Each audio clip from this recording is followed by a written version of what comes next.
me and my lines really live it. I don't need no glory, you don't have to know my story. Glad I made it out this world, cause this world was never for me. I thought that I was. If it wasn't for the Most High who was on my side, man, ain't no telling where I'd be. Mr. Wilson would've known. Can't nobody tell me nothing different. The Father's been good to me. So good to me. Yeah. Wave your hands if you feel me. I'm a witness. Yahweh's been good to me. So good to me. Every morning that I rise, I thank Yahweh that I'm living. Keep my enemies at bay and never leave without my fringes. 1611 with me cause I'm on a mission. Talking sheep, I pay the cost, me and my lines really live it. I don't need no glory, you don't have to know my story. Glad I made it out this world, cause this world was never for me. I thought that I was. If it wasn't for the Most High who was on my side, man, ain't no telling where I'd be. Mr. Wilson would've known. Can't nobody tell me nothing different. The Father's been good to me. So good to me. Yeah. Wave your hands if you feel me.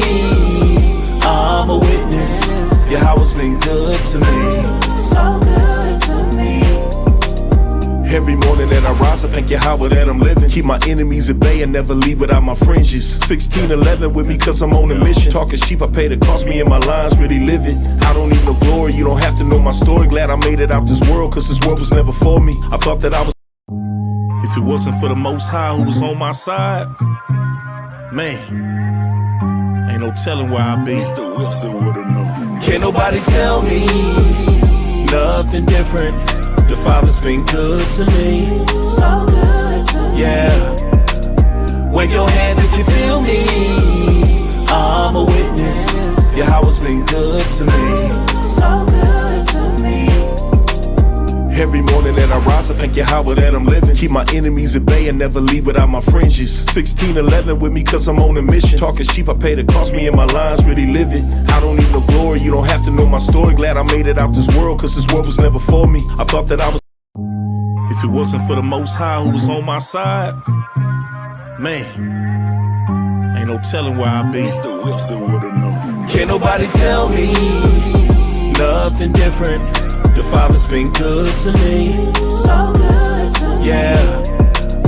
Wave your hands if you feel me.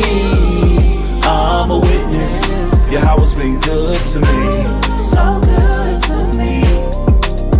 Every morning that I rise, I thank Yahweh that I'm living. Keep my enemies at bay and never leave without my fringes. 1611 with me cause I'm on a mission. Talking sheep, I pay the cost, me and my lines really live it. I don't need no glory, you don't have to know my story. Glad I made it out this world, cause this world was never for me. I thought that I was.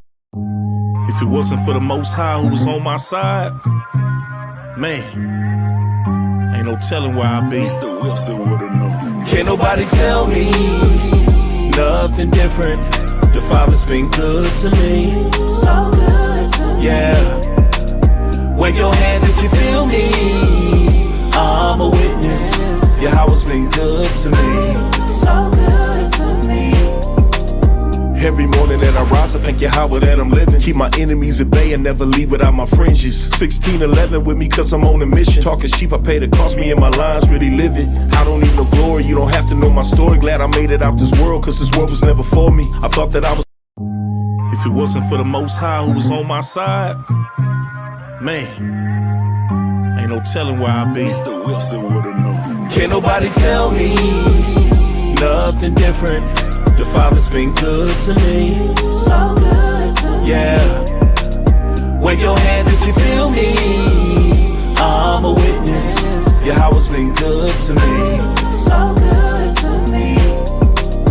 Every morning that I rise, I thank Yahweh that I'm living. Keep my enemies at bay and never leave without my fringes. 1611 with me cause I'm on a mission. Talking sheep, I pay the cost, me and my lines really live it. I don't need no glory, you don't have to know my story. Glad I made it out this world, cause this world was never for me. I thought that I was. If it wasn't for the Most High who was on my side, man, ain't no telling where I'd be. Mr. Wilson would've known. Can't nobody tell me nothing different. The Father's been good to me. So good to me. Yeah. Wave your hands if you feel me.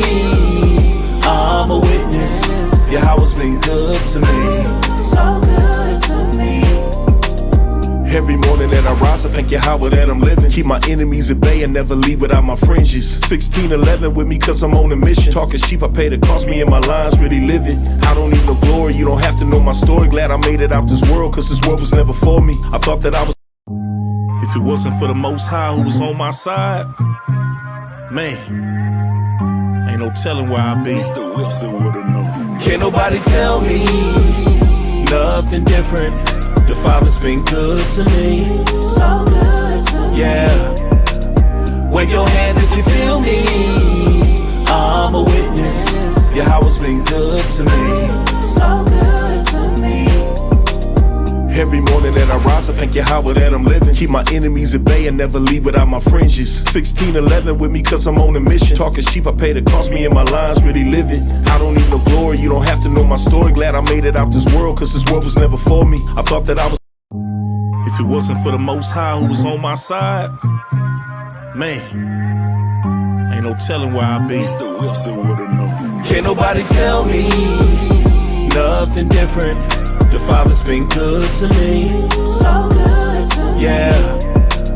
Wave your hands if you feel me. I'm a witness. Yahweh's been good to me. So good to me. Every morning that I rise, I thank Yahweh that I'm living. Keep my enemies at bay and never leave without my fringes. 1611 with me cause I'm on a mission. Talking sheep, I pay the cost, me and my lines really live it. I don't need no glory, you don't have to know my story. Glad I made it out this world cause this world was never for me. I thought that I was. If it wasn't for the Most High who was on my side, man, ain't no telling where I'd be. Mr. Wilson would've known. Can't nobody tell me nothing different. The Father's been good to me. So good to me. Yeah. Wave your hands if you feel me. I'm a witness. Yahweh's been good to me. So good to me. Every morning that I rise, I thank Yahweh that I'm living. Keep my enemies at bay and never leave without my fringes. 1611 with me cause I'm on a mission. Talking sheep, I pay the cost, me and my lines really live it. I don't need no glory, you don't have to know my story. Glad I made it out this world cause this world was never for me. I thought that I was. If it wasn't for the Most High who was on my side, man, ain't no telling where I'd be. Mr. Wilson would've known. Can't nobody tell me nothing different. The Father's been good to me. So good to me. Yeah. Wave your hands if you feel me. I'm a witness. Yahweh's been good to me. So good to me. Every morning that I rise, I thank Yahweh that I'm living. Keep my enemies at bay and never leave without my fringes. 1611 with me cause I'm on a mission. Talking sheep, I pay the cost, me and my lines really live it. I don't need no glory, you don't have to know my story. Glad I made it out this world cause this world was never for me. I thought that I was. If it wasn't for the Most High who was on my side, man, ain't no telling where I'd be. Mr. Wilson would've known. Can't nobody tell me nothing different. The Father's been good to me. So good to me. Yeah. Wave your hands if you feel me. I'm a witness. Yahweh's been good to me. So good to me. Every morning that I rise, I thank Yahweh that I'm living. Keep my enemies at bay and never leave without my fringes. 1611 with me cause I'm on a mission. Talking sheep, I pay the cost, me and my lines really live it. I don't need no glory, you don't have to know my story. Glad I made it out this world cause this world was never for me. I thought that I was. If it wasn't for the Most High who was on my side, man, ain't no telling where I'd be. Mr. Wilson would've known. Can't nobody tell me nothing different. The Father's been good to me.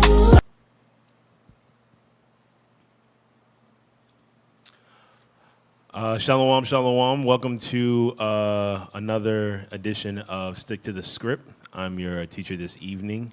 My name is Shahad Amath, and my reader to my right. It's Mathathia. Shalom. Shalom. And so we're going to get right into it, right? All praises to the Most High for another opportunity to bring his word out. All praises for us having an opportunity to be servants to y'all. And, you know, Most High willing, he will continue to use us and continue to bless us, right? The title of the class this evening is Women, Key to Salvation, right? So we're gonna go over the role that women play within Israel, right? Women get a lot of a bad flack, right? And what the women of Israel, the daughters of Israel, need to understand is that we can't get to the kingdom without you, Come on. right? The Most High gave Adam a rib, right, a helpmate, to ensure that we would be able to attain the kingdom, that we would be able to man the kingdom together, right?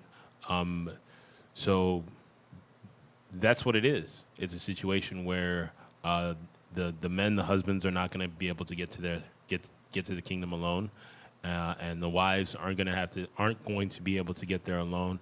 It has to be a combination, right? That's the only way that it's going to work. It takes both of us, right? It takes a balance, right? And that balance, that righteous balance, is the husband and the wife, right? Building up the nation. Come on.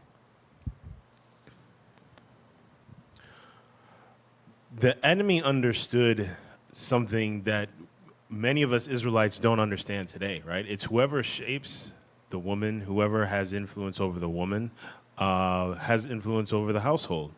Whoever shapes the household shapes the future of a nation. Our women are our culture carriers, right? They are the nurturers of the nation. They're the teachers of the children. They're the preservers of the household, right? If the woman is deceived, the woman is influenced to move in a way that goes against the well-being of the family and therefore the well-being of the nation, all generations after are affected, right? And this is not to put women down or an insult, but rather a measure of just how powerful our women are, right? The nation is lost without you, obviously, right? And we're gonna get into it. So you can think about what colonizers did to indigenous people, right? They didn't just take their land; they took their children, right?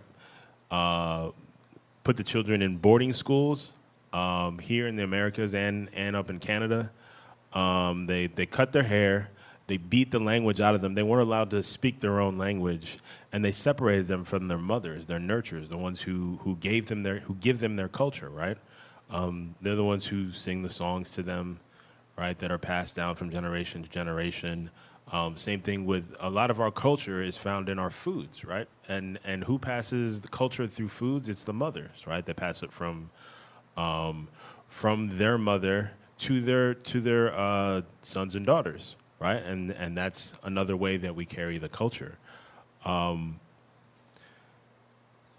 When you separate children from their mother, from their parents, that culture also separates from them, right? And within 2 generations, the culture is gone, right? The language is gone, the identity is gone, because the mother is the fortress. She's the one that holds everything together, right? She's the one who carries the memories of her people, right? When she's cut off, everything collapses. This is something that our enemy learned and understood a long time ago, and we're still struggling to get that understanding, right? Let's go to Proverbs 14 and verse 1.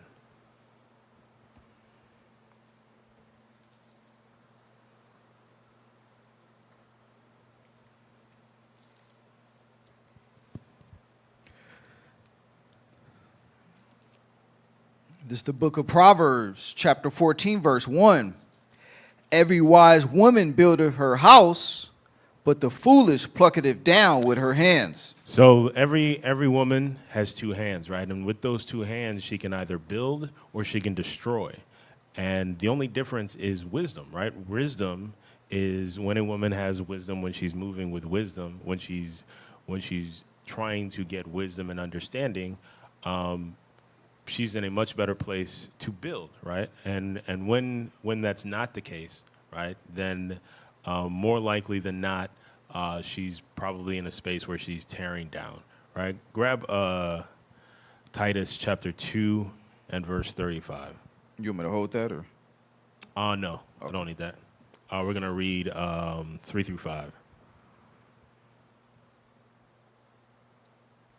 The fate of the household literally rests on the woman, right? And by extension, the nation.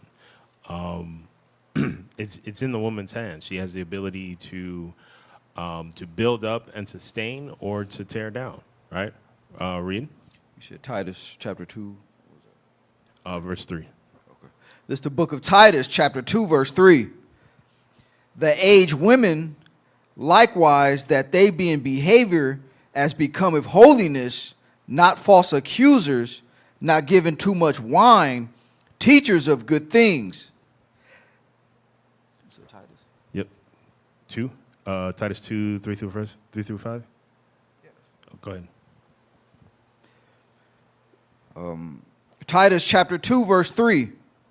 The aged women likewise, that they be in behavior as becometh holiness, not false accusers, not given too much wine, teachers of good things, that they may teach the young women to be sober, to love their husbands, to love their children, to be discreet, chaste, keepers at home, good, obedient to her own husbands, that the word of God be not blasphemed. And this is how our women were supposed to be moving, right? This is the blueprint of an Israelite woman, an Israelite mother, an Israelite grandmother.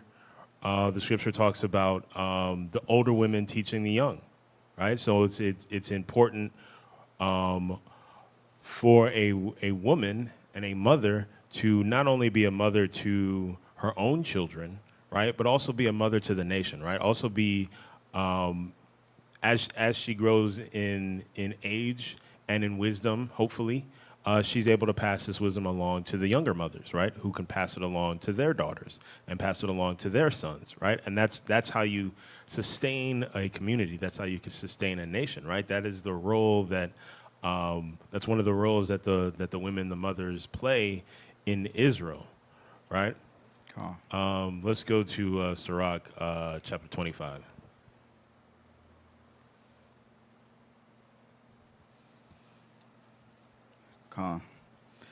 That's a great point you brought out with that scripture right there, because I think that's definitely lost, amongst, our families, because now with the women, the mothers being a lot younger, they're not teaching the young daughters how to be wives. So a lot of them are trying to figure it out themselves. Yeah. And it's definitely a domino effect, when it comes to the young women. Yeah, definitely. That's something that we'll see here in the scriptures as well. So Sirach 25. From the top, 25 and 1. Okay. This is the book of Sirach, chapter 25, verse 1. In 3 things I was beautified and stood up beautiful, both before God and men, the unity of brethren, the love of neighbors, a man and a wife that agree together. So these are 3 things that are beautiful. These are 3 things that the Most High loves, right? That is the unity of brethren, when brethren are unified, when brethren are on one accord. That's a beautiful thing to the Most High. The love of neighbors, when communities, when congregations, when nations of people, when Israelites get along and are moving in righteousness, that's another thing that the Most High loves to see. And a man and a wife that agree together, right? These are 3 very important aspects of an Israelite life that the Most High loves to see, right? It's so specifically that man and wife, it's paramount that husband and that wife agree together, right? It's paramount that there's a righteous balance. Our enemy understood that the daughters of Zion, the daughters of Zion are pivotal to a righteous nation, right, or a righteous generation, and that's why they went after the women. That's why they attacked the women, right, because they wanted to take the power of Israel away from Israel, right. Grab 1 Corinthians 11 and start at read verse 3.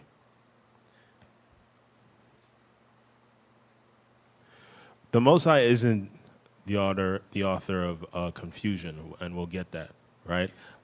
He set an order for Israel to follow so that there is no confusion, right? To avoid confusion.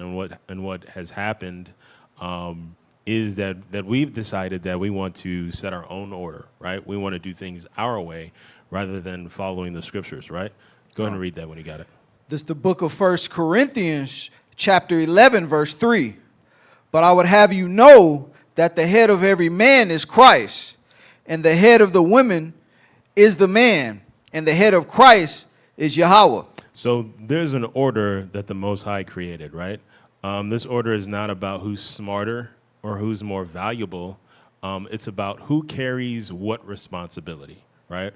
And what it says is the Most High is the most responsible, right? He is the creator. Christ is responsible for man, women, and children, right? He's responsible for Israel and Israel's salvation, right?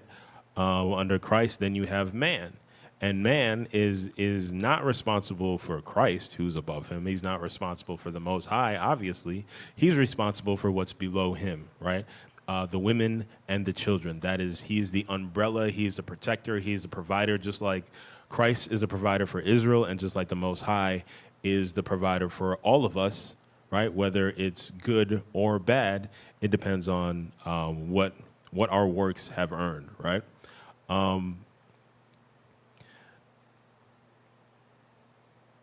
And then the head of the children are the women, right? And so the women, the mothers, are the ones that are responsible for the children, right? For giving them a strong and solid foundation in righteousness that can be built upon, right? That nations can be built upon. So this divine order, again, is not about who's smarter, who's more capable, who's better, right? It's not an order of value in sense from greatest to least. Not in the sense of value towards your nation, right? It's about what your responsibility is in helping the nation, right? And it's simple.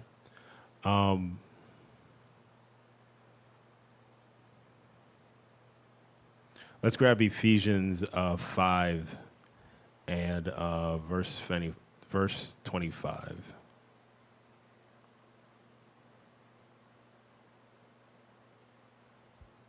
So while the woman is subordinate to the man in this order, without her, the children have no primary path, no direct pathway to righteousness, right? They're not getting the nurture that they need. They're not getting the nature that they need. They're not getting the comfort. They're literally not giving the things that the mother provides that the father doesn't provide, right? The father doesn't provide nurturing in a sense of milk, right? That's something that the mother provides. The mother provides the love, the feelings, right? The warmth. This is the first line of security for a child. When that child is born, that child goes into its mother's arms first, right? It's been nourished by its mother for 9 months. There's already a very strong relationship there, right? There's already a very strong bond there, right? That's not the role of the father, because the father doesn't carry the child. The mother carries the child, right? And so her duties, her responsibilities, her abilities, right, are different than the father's, right? It's a yin and a yang. It's a balance. You need both. Read that when you got it. Start at verse. Verse 25. This is the book of Ephesians, chapter 5, verse 25. Husbands, love your wives, even as Christ also loved the church and gave himself for it. So if a man, one of the easiest ways for a husband to get his wife into an obedient spirit is when he's obedient to the Most High, right? And what the scripture is saying is the husbands have the responsibility to love their wives in the biblical sense of love, just like the Most High did with Israel, right? Just like the Most High, just like Christ did with Israel. Christ gave his life for Israel, right? He sacrificed his life for Israel. He, not just in death, but throughout his entire life was dedicated to learning these scriptures and walking in a righteous path, not for him, but for us, right? And so the very least that we can do as husbands is to be patient with our wives, right? To be understanding, right? To be the bigger person when there's a need for someone to be the bigger person, right? And to not think to yourself, well, I was the bigger person last time, or why do I always have to be the bigger person? Your role in the house is the head, right? And so everything defaults to you, right? In the same way that our salvation goes through Christ.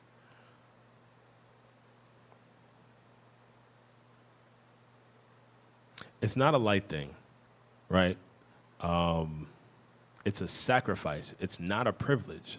A lot of times what happens is men don't get the proper understanding upon learning that they're an Israelite, and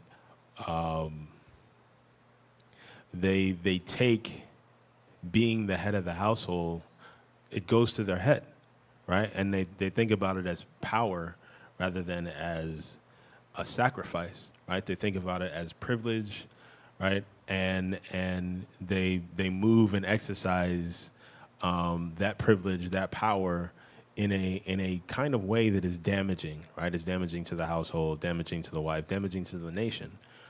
And so it's important for us who know better to make sure that we're instructing those who don't know better, and then make sure that we're also being that example. Right? Jump up to verse 22 and read that. This is the book of Ephesians, chapter 5, verse 22. Wives, submit yourselves unto your own husbands as unto the Lord. Let's understand what the scripture is actually establishing here, right? There's an order. The order between men and women is broader than marriage alone, right? It's a general structure that reflects the divine chain, right? It doesn't disappear because a man is unworthy. Consider Abigail, right? Nabal was foolish. He was wicked. And by every measure, he was undeserving, right? And when David came for his household, right? Because Nabal wasn't willing to provide provisions for David, who had been protecting his cattle, his sheep. Abigail didn't rebel against Nabal. She didn't leave him. She didn't appoint herself as his judge or his corrector, right? She didn't sit back and say, well, you know, this guy's been wicked and he deserves it. Let me just get out the way. She actually walked in righteousness. She did everything within her own capacity, acting wisely, protecting lives, and she didn't worry about Nabal's judgment. She left that to the Most High. And guess what? A few days later, the Most High took care of Nabal, and she never had to lift a finger or feel a kind of way about him, right? Which is the bigger lift at times. This is the model, right? The model is not to make yourself the judger of your husband, right? Your model is to remain righteous like Abigail, right? And do everything within your responsibility, within your power, to the best of your ability, right? Follow these scriptures. Yes, another great point you bring it up, because you see how that's impacted the society today, as far as, it's made okay that if the men ain't doing what he's supposed to be doing, it's okay to belittle him and have him take the back seat, but not understanding continuing in that submissiveness could bring him and build him back up. Yeah, absolutely. And the scriptures say that. Right? It's part of a vicious cycle that we've been experiencing for generations now, and it's high time that we recognize it and recognize how it's destroying us and break this cycle. Grab 1 Corinthians 14 and 33. Trust in the Most High. You trust in the Most High, and whatever situation He has you in, whatever trials that you're dealing with, whether it's a wicked husband or not, trust that the Most High is going to take care of it, and you do your part, right? And you keep your spirit in righteousness, you keep your thoughts in righteousness, and the Most High will take care of you. And Bishop T always say, hey, you chose him, or you chose her, so you got to live with it and deal with it. Whether you made a mistake or not, like this is the bet, you got to lay in it. All right, it's the book of 1 Corinthians chapter 14, verse 33. For Yahweh is not the author of confusion, but of peace, as in all churches of the saints. The Most High set up this order so that confusion doesn't enter. And when this order is broken, it allows for confusion. It allows for confusion to enter. Power struggles enter. Division enters. And the ones who suffer the most are who? The children. The children are always the ones who suffer most. The children, your children, their children, and guess what? The children of Israel. Right? Grab Deuteronomy chapter 28. Because we need to figure out, and we need to find out, why is this allowed, right?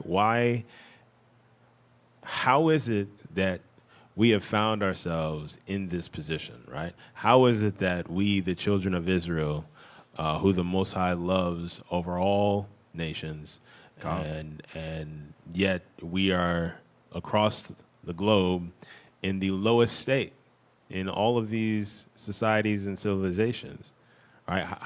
How has this happened? Why? Read that. Which verse? Start at verse 1. This is the book of Deuteronomy, chapter 28, verse 1. And it shall come to pass, if thou shalt hearken diligently unto the voice of the Lord thy God, to observe and to do all his commandments, which I command thee this day, that the Lord thy God will set thee on high above all nations of the earth. We would be set on high if we keep the Most High's laws, statutes, and commandments. We're not on high right now, so we must not have done this, right? The Most High promised protection, prosperity, peace, increase, stable households, right? We would be leaders. We would be rulers, right? We would rule this world in righteousness if only we obeyed his commandments, right? And they're not vague. They're not difficult to understand, right? It was easy. It was a covenant contract, right? And we couldn't do that.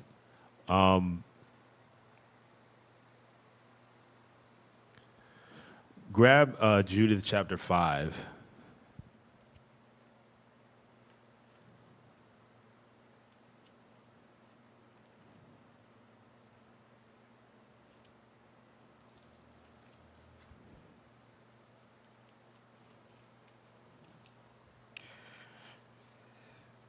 What verse? And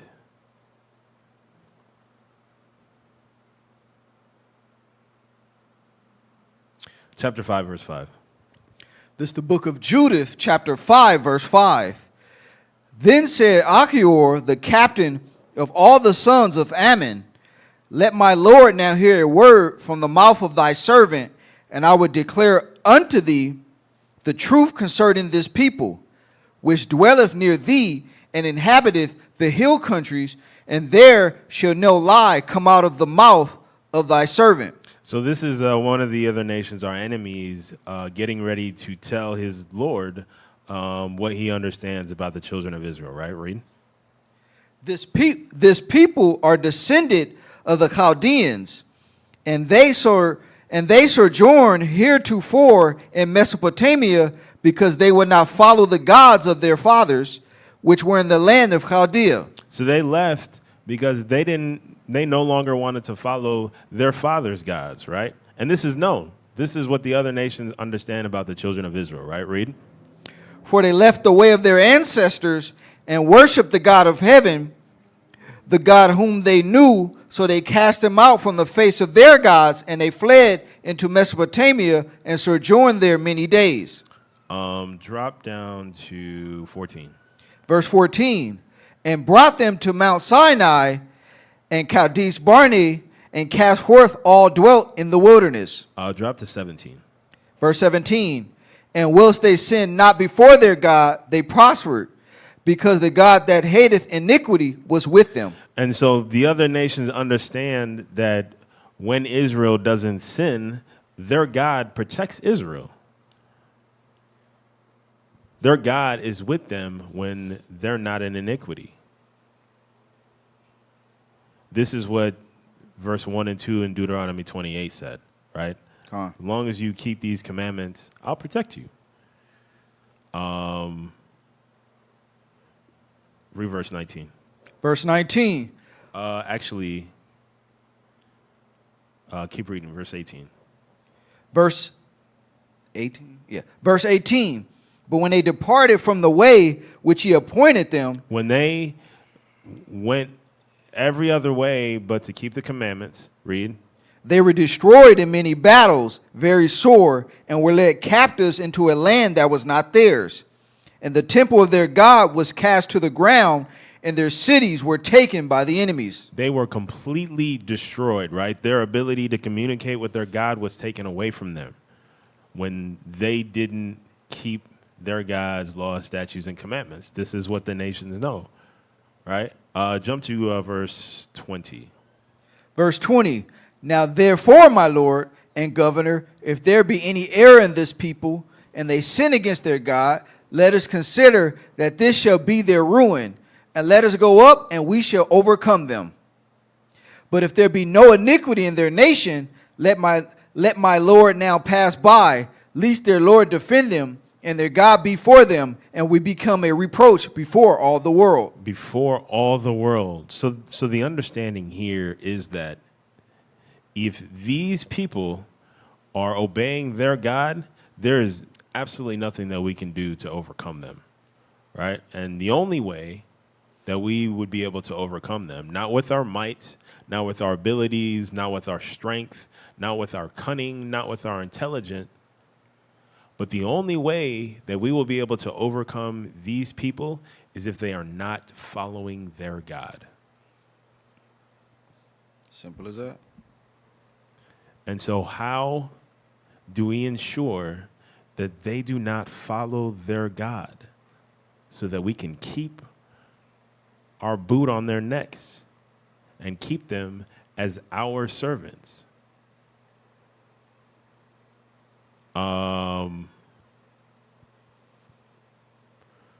Read verse 32, Deuteronomy 28 and 32.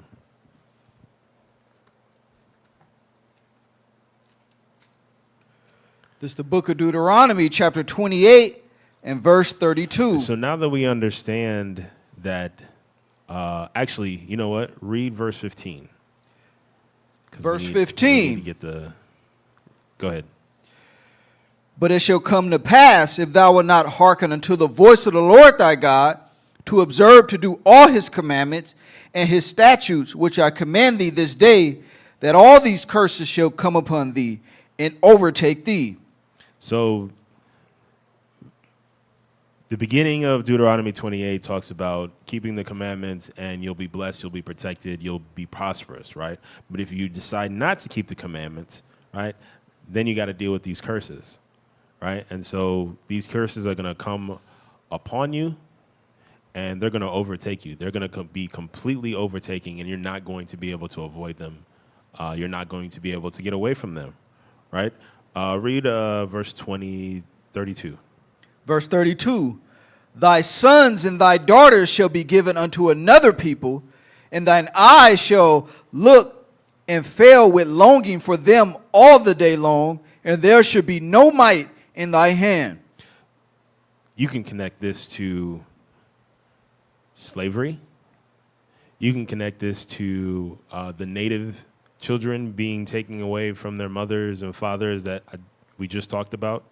You can connect this to the current foster care system, right? You can connect it to the prison or the school to prison pipeline that they've engineered, socially engineered. You can connect to fathers losing their connection with their children being incarcerated. None of this is a coincidence. None of this is happenstance, right? This is a curse. This is the Most High disciplining his children because we've been disobedient. That's all that this is, right? Racism doesn't make sense. If you think about it, it doesn't make any sense logically until you look at it through the lens of the scriptures. Then you understand, oh, okay, this is the spirit that has been put on these people, right? This is the Most High using these people to punish his people. Right? Now it makes sense. Now everything about it makes sense. Read verse 41. Verse 41, thou shalt beget sons and daughters, but thou shalt not enjoy them, for they shall go into captivity. But they shall go into captivity. We saw that with we know that from the transatlantic slave trade, right? Where children were literally snatched out of their mother's hands, right? And shipped away to another continent and were never seen again, right? No, I was going to say also verse 41, it makes me think about current times where, we have children, but because both parents have to work, you're not even able to really enjoy your kids. And then now they're being, indoctrinated by the school system. Absolutely. You're not even able to properly teach your children, right? We have to offload that to our enemies. How crazy is that?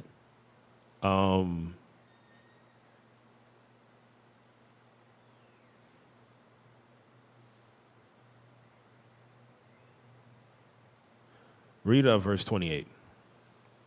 Verse 28, the Lord shall smite thee with madness and blindness and astonishment of heart. The mental health crisis in our communities, in black and brown communities and in native communities, this is directly tied to the scriptures, to our curses, right? Confusion about identity, confusion about gender, about your purpose, right? This is all symptoms of a people who can't figure out why nothing is working for them, right? This is a curse of obedience, of disobedience. This is a curse that has been plaguing us and will continue to plague us until enough of us get it right. So decide which side you want to be on. Let's go to Isaiah chapter 3 and verse 12.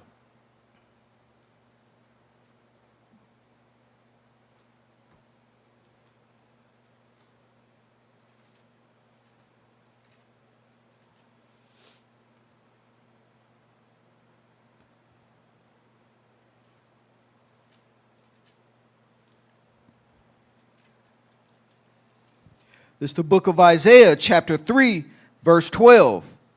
As for my people, children are their oppressors, and women rule over them. So what we're seeing is, because of the father that's no longer in the house, we have children, boys, and girls that are being raised by their mother only, right? And they're not getting that righteous balance. And what's happening is they're not getting that proper authority built into them that a father brings. They're not getting the discipline that a father brings, right? And because of that, they learn how to overpower their mother, right? They learn how to move around her because they learn how to take advantage of her natural nurturing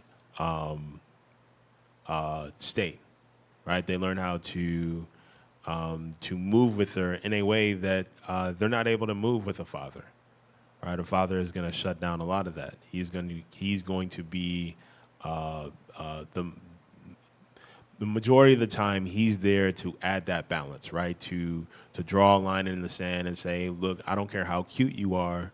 I don't care how adorable this is. I don't care how funny it is. I don't care about any of this stuff, right? At the end of the day, there's a way that I need you to move. There's an understanding that I need you to have, and I'm going to ensure that you do that, right? This is what you get from the father, right? When the father is not in the house, then you have children who become oppressors of their mothers, of their grandmothers, right? Of the adults around them, right? They're more disrespectful. They don't have that respect for adults, right? They don't have the reverence for adults that they should have. You can see it nowadays. Kids will talk to adults any kind of way, right? And we didn't have that just 1 or 2 generations back, right? There was a healthy respect for any adult, right? And you don't have that anymore, and it's because you don't have that household, that structure, right? You don't have the father contributing the way that he needs to contribute. You don't have the mother contributing the way that she needs to contribute, right? Go ahead and finish that. Did you finish that? No. O my people, they which lead thee cause thee to err and destroy the ways of thy paths. Grab Judges chapter 2. We'll start at 11. This is what happens when that divine order collapses, right? You get children who become oppressors of the adults, oppressors of the community, right? They begin to run the house, and we see this every day. We have kids running around that decide what they want to do, and you better not dare try to tell them otherwise. Go ahead and read that when you got it. Judges 2 and verse 11. This is the book of Judges, chapter 2 and verse 11. And the children of Israel did evil in the sight of the Lord and served Baalim. Because they didn't have parents that instilled righteousness in them, right? They didn't have that strong foundation from mother. They didn't have that strong discipline from their father, right? Read. And they forsook the Lord, God of their fathers, which brought them out of the land of Egypt, and followed other gods of the gods of the people that were round about them, and bowed themselves unto them, and provoked the Lord to anger. And they forsook the Lord and served Baal and Ashtaroth. They served the gods of these other nations. Read. And the anger of the Lord was hot against Israel, and he delivered them into the hands of spoilers that spoiled them, and he sold them in the hands of their enemies round about, so that they could not any longer stand before their enemies. He sold them away. He took away his cover. He took away his protection. The anger of the Lord was hot against Israel, right? He was on fire mad. How dare, when I've given you everything and I've claimed you as my own over all people, and you have the audacity to go and worship these people and their fake gods, how dare you? The height of disrespect, right? And so what happens is, as we see within the scriptures and we're seeing today, it's just a cycle. Israel sins, the hedge of protection is removed, the enemies oppress Israel, Israel cries out, the Most High raises up a deliverer, restoration begins, and then Israel sins again, right? And we go right back into that cycle. What part of this cycle are we in right now, right? Are we crying out yet? Have we gotten there yet? Grab Lamentations chapter 5. Yes, the other nations are being deliberate in their attacks against us, right? But the only reason why they even have, and they understand that, the other nations understand this, right? The only reason why they have the ability to get to us is because we fail our part in our covenant, is because we have failed to keep the Most High's laws, statutes, and commandments. It's a failure on our end. And that's when the enemy is able to get to us, to reach us, to touch us, to put us in captivity and keep us in captivity, right? That's what we're in right now. Lamentations 5. Yeah, the destruction of the Israelite household was not accidental. It's intentional, it's systematic, it's multi-generational, right? We need to understand history so we can stop blaming one another and start identifying who our real enemy is. Most of us still don't know who the real enemy today is, right? It's righteousness. The real enemy is unrighteousness. Because when we are unrighteous, that's when we forfeit the cover of the Most High.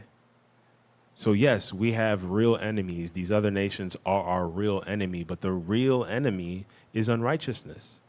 It's not keeping these laws, statutes, and commandments. All right, so we need to stop focusing on these other nations, and we need to focus on our nation. We need to focus on our children. We need to focus on our wives. We need to focus on our husbands, and we need to focus on maintaining that order and maintaining righteousness.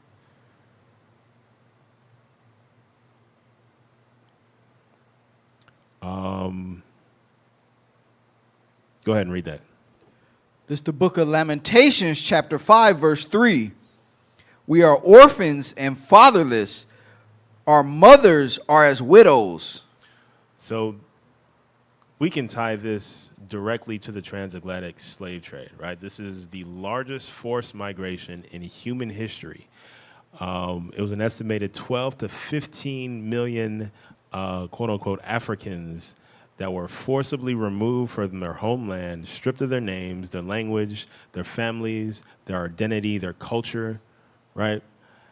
And transported over to the Americas over the course of nearly 4 centuries. This was the other nations hunting Israelites and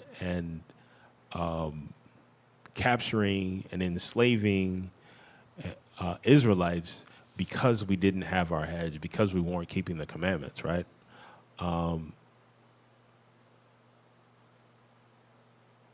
The things that happened to the household inside of that system, right? That system could not survive. Family structure could not survive in that system, right? And it wasn't collateral damage. It wasn't like because of the system of slavery, the family structure couldn't survive. It was part of it. It was planned. It was policy, basically. Right? The policy was, we need to destroy these people. We need to destroy this family.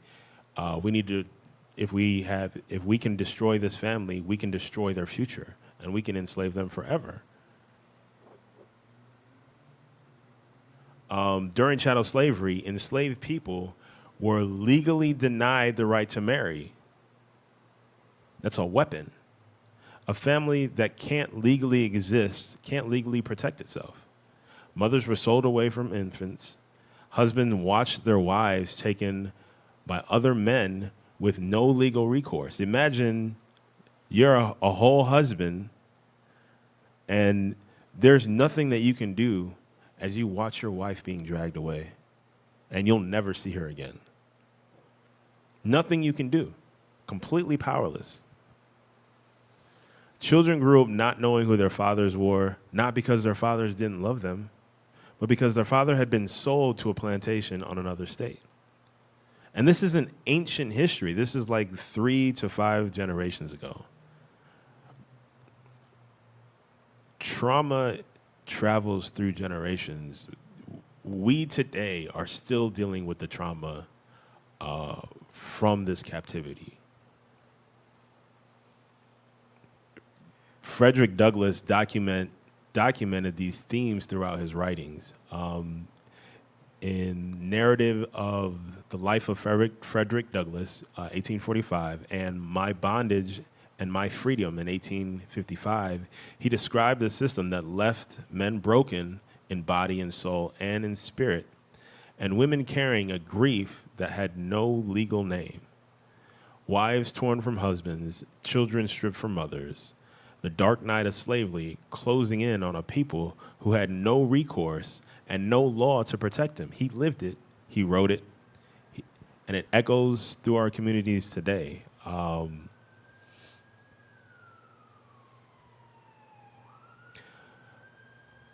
Read that Lamentations again. This is the book of Lamentations, chapter 5, verse 3. We are orphans and fatherless. Our mothers are as widows. This describes our community today. Fatherless children, widowed mothers. And oftentimes, it's not because people died, it's because the system took them. I have some stats, right? In 1960, 88% of American children lived with 2 parents. Guess how many today?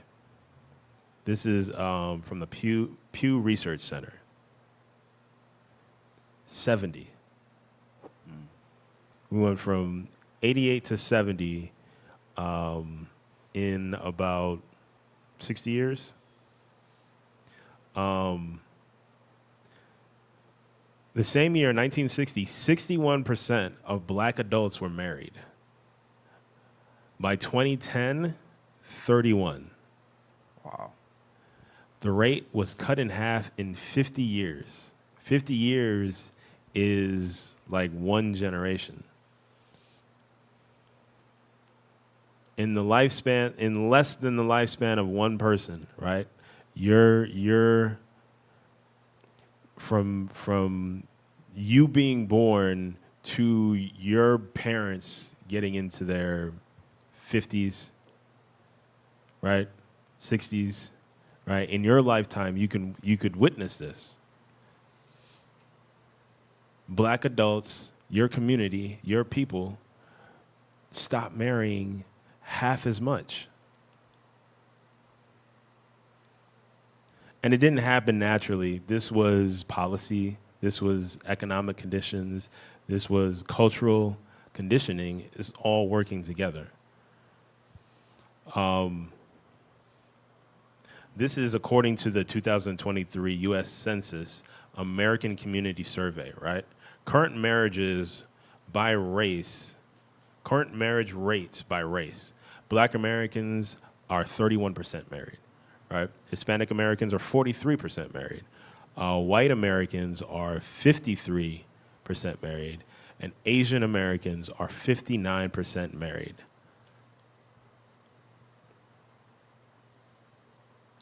Hispanic and black are under 50%, while white and Asians are over 50% married. Another stat, 50% of black Americans have never been married. Compare that to only 28% of whites. All right, so almost twice as many of black Americans have never been married. All right, we don't value marriage. It's clear. blacks, Hispanics, natives, Israelites, we don't value marriage nearly as much as these other nations. And because of that, you see the situation that we're in. Definitely not by accident. Definitely not by accident.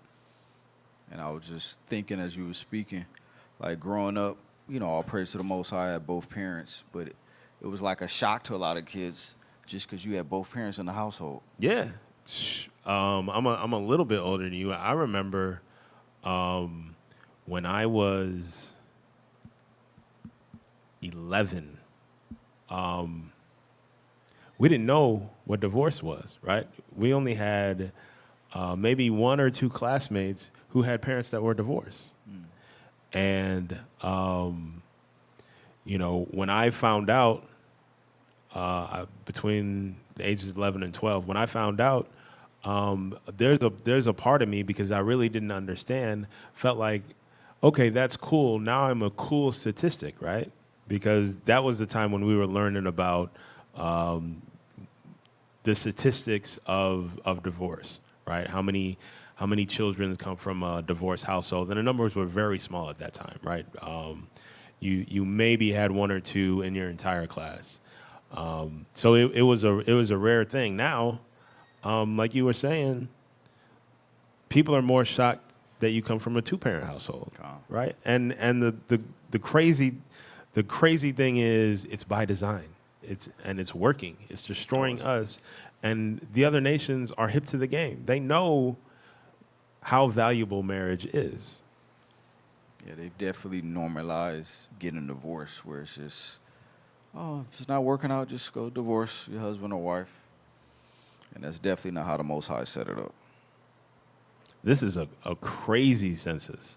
The U.S. Census Bureau and the PMC research, by their early 40s, nearly 9 out of 10 white and Asian women have been married at least once by their early 40s.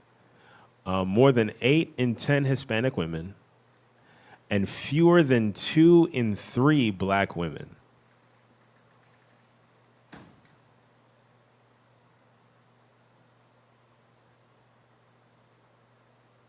So 1/3 of black women have been married at least one time by the age of 40.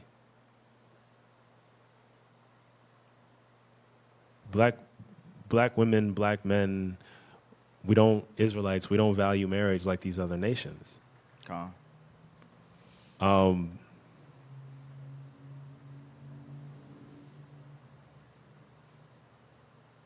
like we touched on, it's by design. Listen to the music, what they see on the television screen, social media. It's definitely not promoting family.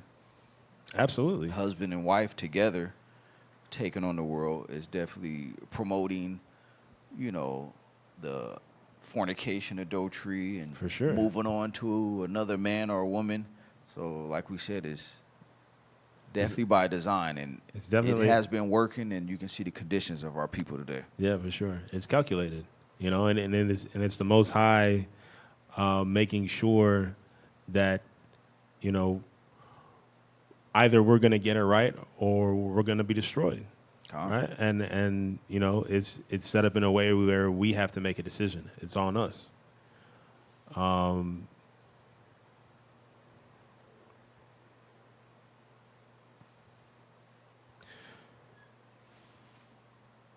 And again, all of this is like, the thing to keep in mind and the thing to understand is there's no one else to blame but us, right? And there's no one else that can get it right but us, right?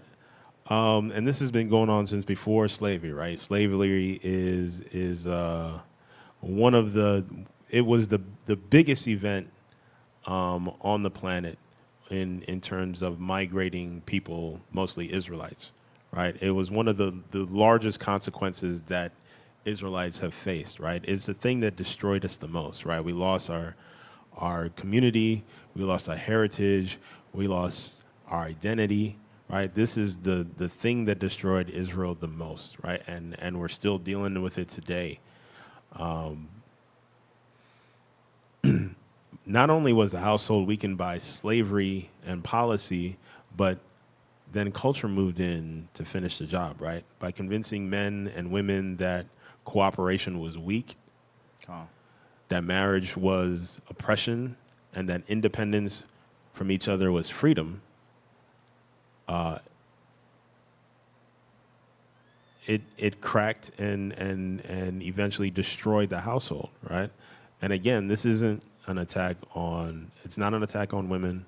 It's not an attack on women working. It's not an attack on all of the women and mothers out there that are doing the best, right? It's an ideology. It's a deliberate, coordinated message that frames family itself as the problem. This is what the enemy understands, right? We have to destroy the family. What is the easiest way, the most direct way, and the most impactful way to destroy the family? It's literally taking the base off, right? It's destroying the children. How do we destroy the children? We go after the mothers. We go after the nurturers. We go after the base builders, right? And this is the thing. You can turn on any sitcom from the past 30, 40, 50 years, any of them. You know, watch how the father is portrayed. He's bumbling, right? He's childish, right? He doesn't know how to work the washing machine. He doesn't know where the kid's school is. Like, he's the bumbling fool who is always making the wrong decision, and the wife, the brilliant wife, has to bail him out. Right? This is not just one show. This is not just one genre of shows. This is a template, right? This is a template that the enemy has used to help destroy us. Researchers who study media portrayals of fatherhood have documented that primetime television has consistently shown fathers as incompetent and unnecessary for decades.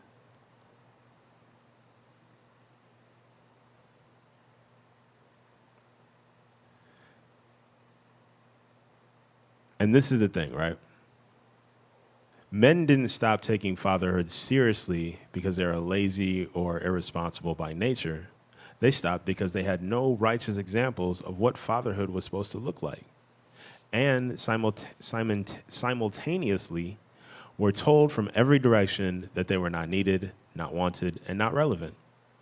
You can't expect a man to step into a role that every force around him has spent his entire life mocking, minimizing, and replacing.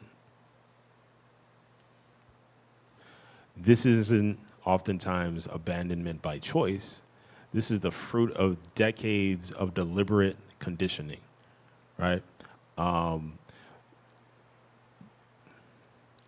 Look at some of the cultural slogans that we hear today, right? And what actually is the outcome of this mindset, right? This "I don't need a man" mindset, right? The actual product is loneliness and single-parent poverty, right? Boss babe, boss B, right? The reality is women are exhausted from carrying everything alone. You are the table. It's a generation that doesn't know how to build anything with anyone, right? You're not learning how to build. You're learning that you're the only thing that's valuable, right? You're the only thing that matters. Marriage is slavery. The actual product is more cohabitation, less commitment, and more damaged and abandoned children, right? Men are optional. The actual product is 85% of youth in prison come from fatherless homes, right? 85% of youth in prison come from fatherless homes.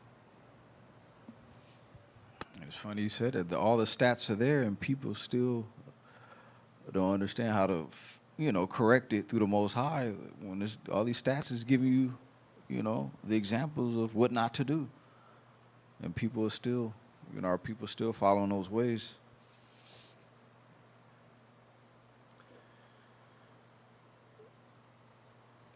it's the thing that I feel like people need to wrap their mind around is that you have to surrender. You have to surrender what you think it is, and you just have to sit back, read the scriptures, and allow the truth to come forward, right?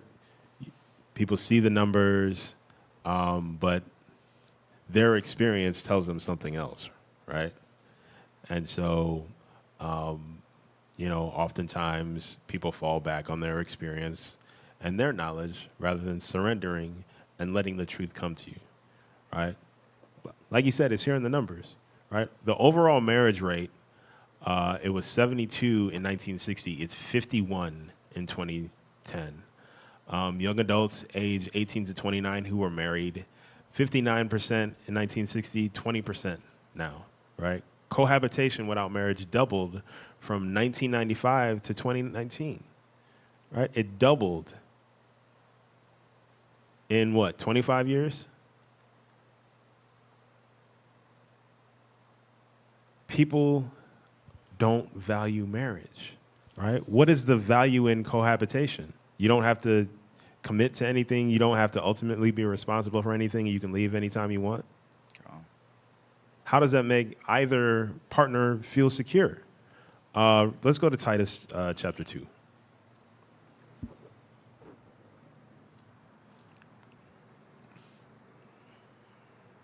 Again, the enemy understands, right? We have the lowest numbers of marriage by far. The enemy understands the value of marriage. The enemy understands the value of a wife and a mother. The enemy understands that is key to building, strengthening, and keeping your community together, your family together. It's marriage. It's a righteous, orderly marriage. These nations understand the righteous order, right? But they've convinced our women otherwise. They've convinced our women that you don't need them, you're better, right? And these are the ways, the tactics that they've gone about doing that, right? Go ahead and read that. Start at verse 4 and 5. This is the book of Titus, chapter 2 and verse 4.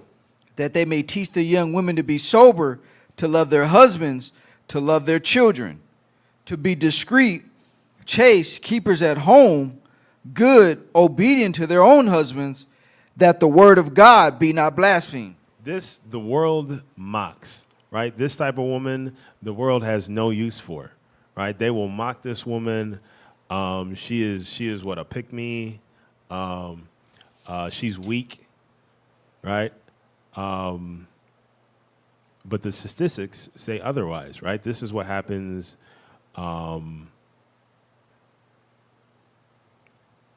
when families live, when they do abide by the divine order versus when they don't. The numbers don't lie. They're glamorizing divorce where they're having divorce parties. That's wild. Like people are celebrating failing. That's the time we're in right now. We're celebrating being a failure. That's crazy. Wow. That's wild. Women can be strong without rejecting divine order, right? Another tactic that has been used by our enemy, that continues to be used by the enemy today, is population control, right?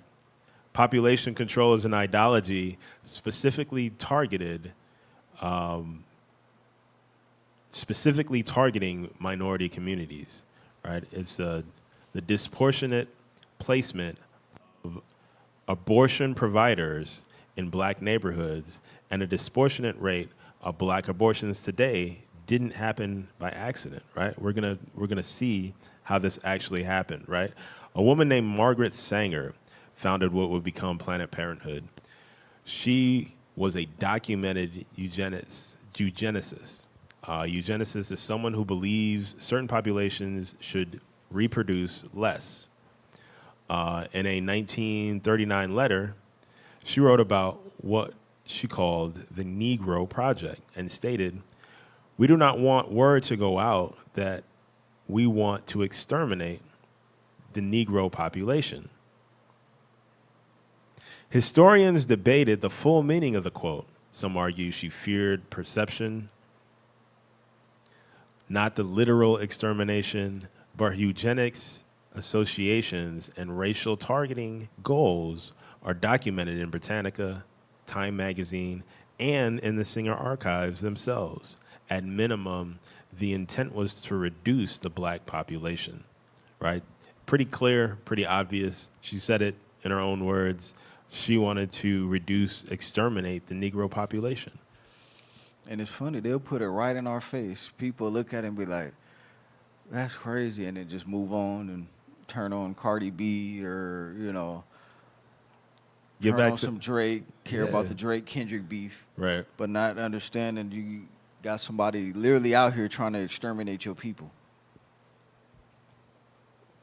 So let's talk about the scale, right? Since Roe versus Wade in 1973, I think Yash brought this out the other day. Over 62.5 million abortions have been performed in the United States. These are the documented ones. All right, this is by the National Right to Life Committee based on Guttmacher Institute and state data. Planned Parenthood performed 392,715 abortions in their most recent reporting year alone. And this is the key, right? By killing babies, they've generated $1.3 billion in annual revenue, Jeez. including $530 million in government funding. And this is from Planned Parenthood 2023 annual report. Wow. Your government is funding the death of our children. 530 million. Imagine 530 million going back into the communities. Instead, it's being used to wage war against our communities, being used to destroy our communities. Planned Parenthood provides approximately 35% of all abortions in the United States.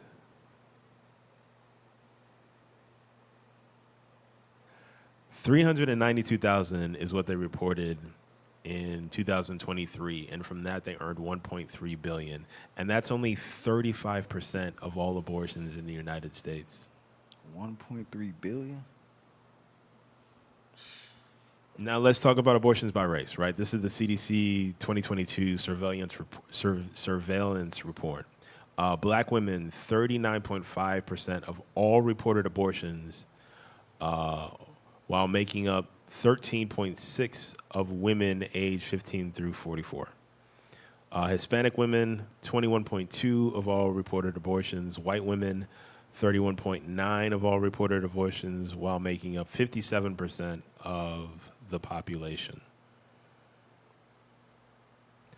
The abortion rate for black women is 24.4 per 1,000, 4.3 times higher than the white woman at 5.7. That's from CDC Abortion Surveillance 2022. The abortion ratio for black women is 429 per 1,000 live births, meaning 30% of black pregnancies end in abortion. 30% of black pregnancies end in abortion.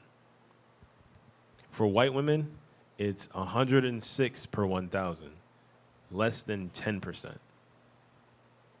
So we're ahead by double white women. The daily toll, right? Approximately 2,500 human beings lose their lives to abortion every single day in the United States.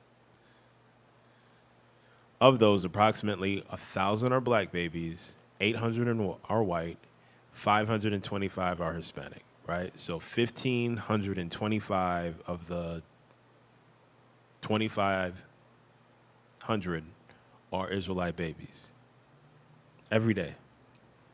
Between 2010 and 2022, nearly 3 million babies were aborted by black women. That's live action CDC analysis. And this is the thing, right? Our women have been tricked. Our women have been convinced. Our women are participating in this not out of malice, but often off of fear, off of financial pressure, off of abandonment, and off of lies. Read Jeremiah 1 and 5.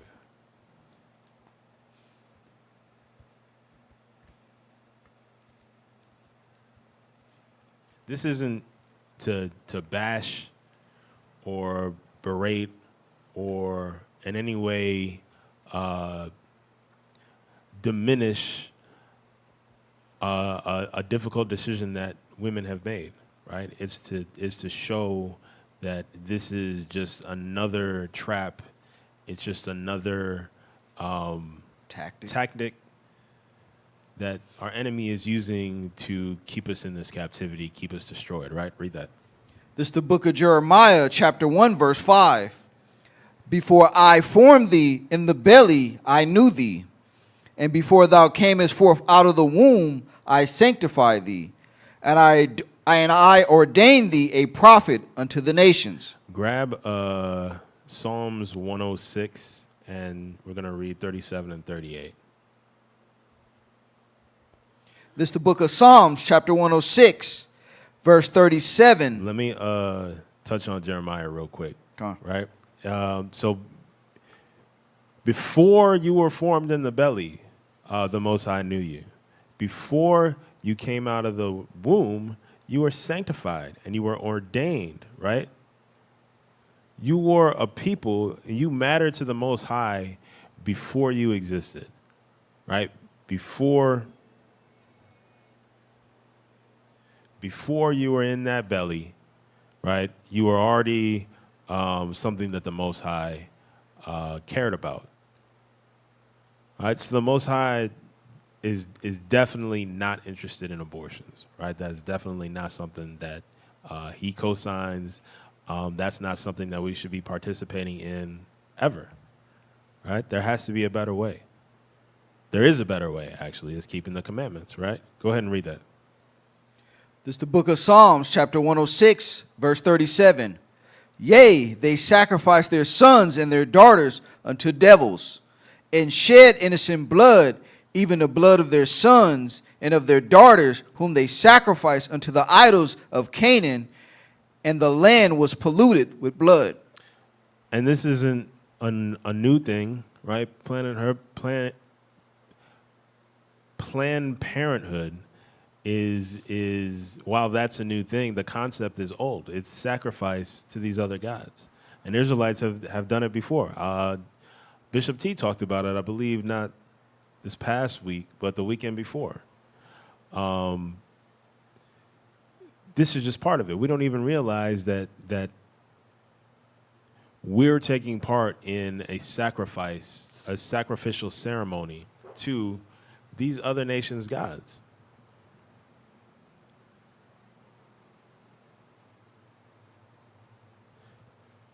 The altars have changed, but the spiritual consequence is the same, right?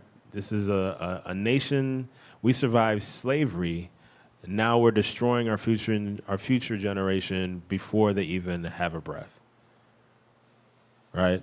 Another tactic is welfare and government dependency, right? Some welfare structures, however well-intended, created financial conditions that made fatherhood economically inconvenient and replaced the man in the household with a government check. I don't know if they still do that today, but in the welfare system where they would send somebody out just to verify, validate that a man is still not living in the home. I don't know if that still applies, but I know there was a time where they were doing that. Here, I'll read it here, right? Most people think that the marriage penalties only affect women already on welfare with children. This is not the full picture, though. The Heritage Foundation has documented that the marriage penalty exists across more than 40 means-tested federal programs: food stamps, WIC, the Earned Income Tax Credit, Social Security, Section 8 housing, Medicaid, all of this affecting the lowest 40% of families with children, those earning up to $80,000 per year. Right? When a single mother marries a working man, his income gets applied to her eligibility. Benefits get cut sharply or eliminated entirely. The system made it financially dangerous to have a husband in the house. And yes, you're right. They're still doing it. I don't know that they still have people going to the house, but they have found even more clever ways to continue to suck money out of the poorest people, which happen to be our people, right? And not just suck money out while simultaneously destroying the household. The Institute for Family Studies found that the marriage penalty hits hardest in the income range between 100 and 200% of the federal poverty level. The near poor working class, in that range, a family can keep as little as 9 cents of every dollar earned once benefited reductions and taxes are combined. Depending on income and number of children, marriage can cut combined household income and benefits by a third. This isn't just a welfare problem. It's a structural web that punishes working class and near poor couples for choosing to formalize their household, and the community that occupies the income range in the highest number, Israelites. Isaiah 10 and verse 1. They have built and refined and refined and refined a governing system that attacks the poorest of people, right? That takes advantage of the most vulnerable, right? Read. This is the book of Isaiah, chapter 10, verse 1. Woe unto them that decree unrighteous decrees and that write grievousness which they have prescribed, to turn aside the needy from judgment and to take away the right from the poor of my people, that widows may be their prey and that they may rob the fatherless. So the prophets were warning of unjust policy structures that would trap people in dependency. We were given a warning, right? And yet here we are, not heeding to that warning and trapped, right? And trying to figure out any and every which way to get out of this captivity, but seeking the Most High.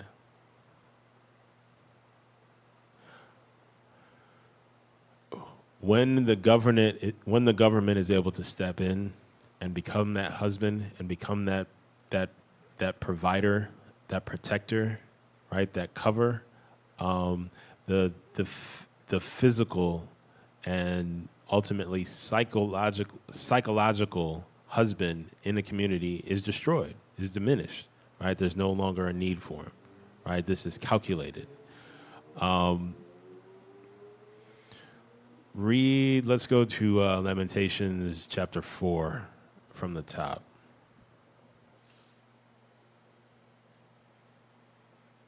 Government stepped in, said, I'll be your provider, I'll be your protector, I'll be your hedge, I'll be your cover. Just make sure that you keep that man out of your house. Just make sure that you keep him away from the children. Right? And a lot of our women complied. Go ahead and read that. This is the book of Lamentations, chapter 4, verse 1. How is the gold become dim? How is the most fine gold changed? The stones of the sanctuary are poured out in the top of every street. So the sons of Zion were here being described as fine gold, right?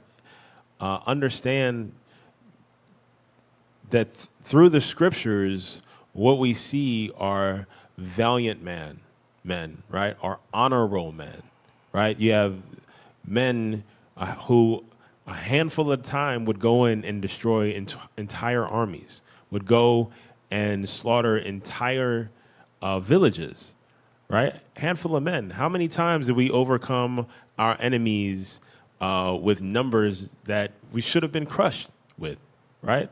All because of the blessing and the power and the cover of the Most High, right? He made it a point to ensure that these nations understood that it is not the power of these people that is allowing them to overtake you, but it's me.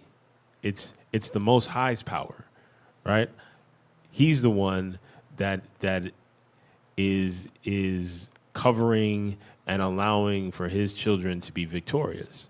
And the enemy learned that this is the case, and this is what happens when we're obedient, right? And they also learned that when we're not obedient, now they have an opportunity to overcome us, right? The point being that these sons of Zion that were as fine as gold, right? They were revered, right? They had a certain stature, right? They were likely looked upon as nearly gods walking on the planet, right? All the other nations understood about these Israelite men, these men that had the cover of the Most High, these men that could do things that they couldn't do, could do things that they've never even seen, right? There is a certain respect. There's a certain shine to the men of Israel, right? They looked different. They moved differently. They had a different spirit about them, right? And it's something that everyone recognized, right? It was clear that's an Israelite man, right? He's different. He's different from us. He's separate from us, right? And now look at where we are, right? Go ahead and read that again. This is the book of Lamentations, chapter 4, verse 1. How is the gold become dim? How is the most fine gold changed? The stones of the sanctuary are poured out in the top of every street. The precious sons of Zion, comparable to fine gold, how are they esteemed as earthen pitchers, the works of the hands of the potter? This is Jeremiah was weeping as he was reading this, as he wrote this, right? He's watching these great men, the sons of Zion, right, and what they represent, and how they're being treated like cheap pots and clays, like basically near worthless, right? They've lost their esteem, they've lost their shine, right? They've lost their cover, right? They've lost their power, right? The Most High is not moving with them. And if you read the news today, read or watch the news, if anywhere in social media, right, look at our people. Look at black and brown people.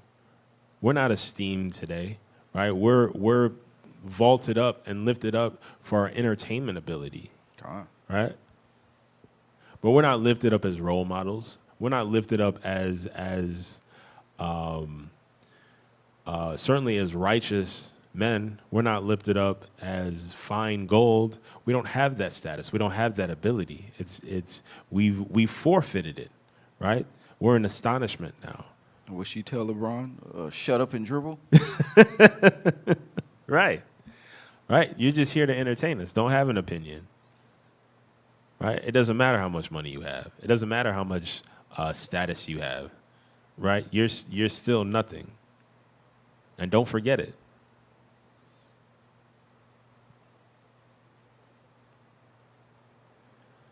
This is not by accident. You can't tell me that the scriptures aren't being played out now. It's the only thing that makes sense. It's not by accident.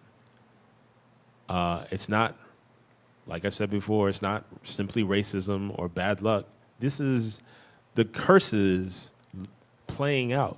This is the curses that we are receiving for our constant disobedience.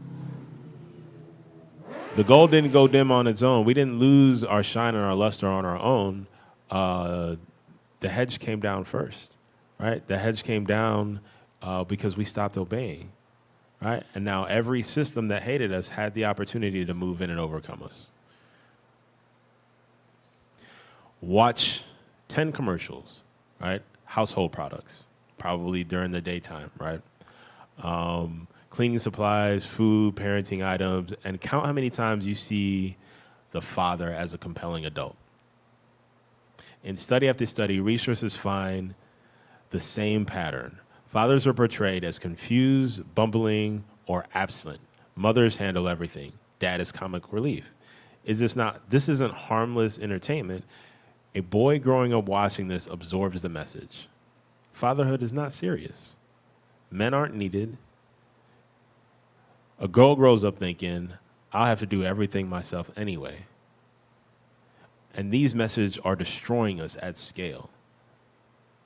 You know, you can see it playing out. You see it playing out in our lives today, right? Social media. Find a serious Israelite man on social media. Find he won't have a whole lot of numbers, and he won't have a whole lot of influence. The men that do are men who are basically there for comic relief, right? You have your actual good comedians, which that's a craft, and a lot of our people do it well. But at the end of the day, you're still an entertainer, right? You're still entertaining, right? And then you have all of our people who are trying to make it to that level, right? And our men are doing all kinds of weird and emotional and just like soft things just to get attention, right? Dressing any kinds of matter of way, simping, what they call simping.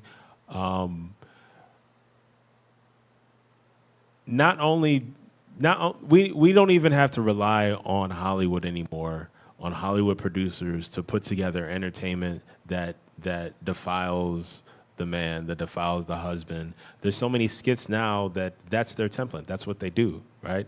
So many men out here, Israelite men, who create skits on their own where they're lesser than their wife, right? And their wife or their girlfriend has to bail them out. And it's the same thing. We've not only adopted, but now we produce content for our own destruction, right? And this is just another example.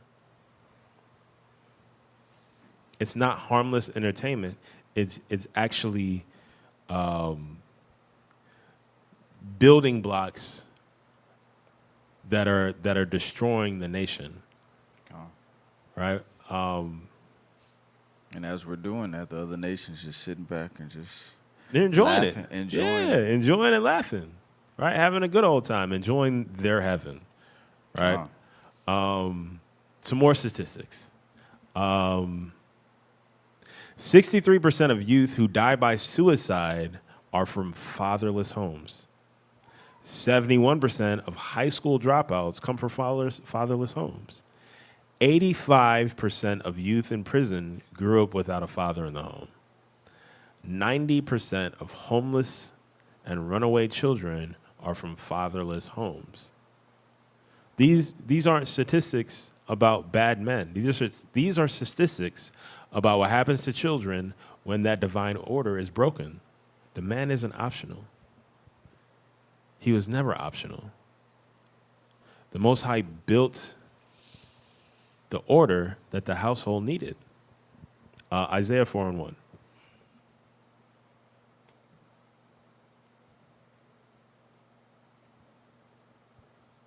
This is the book of Isaiah, chapter 4 and verse 1. And in that day, 7 women shall take hold of one man, saying, we will eat our own bread and wear our own apparel. Only let us be called by thy name to take away our reproach. So this is Isaiah prophesizing a time when men would be so depleted and so scarce that women would beg to just take your name, to just take your name as cover. I'll provide my own things, right? Just let me be part of your household, right? Let me be covered by you. And if you look around, like, how far are we from this? Like, we're really seeing the scriptures play out. All of this that the enemy does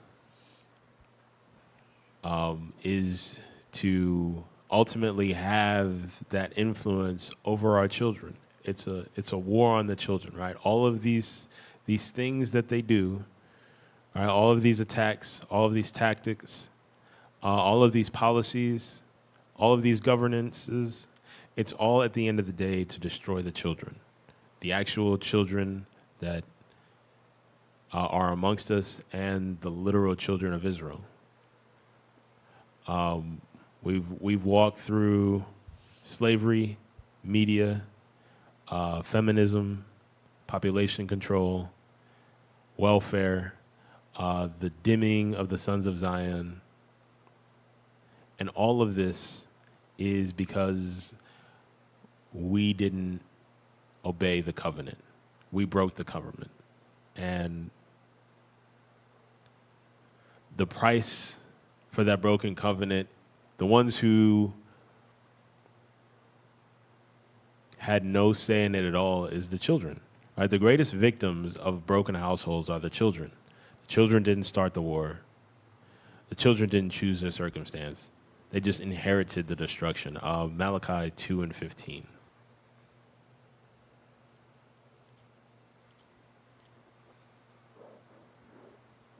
The children who are the ones who are affected the most, they're the ones who are damaged the most, they're the ones who are the future leaders of the nation, right? They're the ones who are to carry on our culture, our beliefs, our livelihoods, right? They're the ones who are being damaged the most, and they're the ones who are thought of the least. We don't think about the children nearly as much as we should, right? Read that. This is the book of Malachi, chapter 2, and verse 15. And did not he make one? Yet had he the residue of the Spirit, and wherefore one? That he might seek a godly seed. It was all about a godly seed. The engineering, the divine order, the man and the woman, it's all about producing a godly seed, right? The enemy understands this. That's why the household is a primary target. Not because of the man, not because of the woman, but because of the seed that they will produce together. Grab Psalms 127. I'm going to read 3 through 5. There's a study by Ann E. Casey Foundation that tracked children from broken homes over time. Children from fatherless homes are 2 to 3 times more likely to live in poverty, drop out of school, suffer serious mental health challenges, to engage in early sexual activity, and to end up in the criminal justice system. This is not a small effect.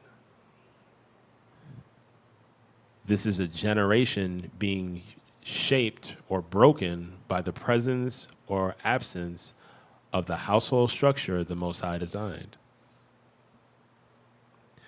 The child didn't design it, but the child has to live with it. The child has to deal with it, right? Read. This is the book of Psalms, chapter 127, verse 3. Lo, children are an heritage of the Lord, and the fruit of the womb is his reward. As arrows are in the hand of a mighty man, so are children of the youth. Happy is the man that hath his quiver full of them.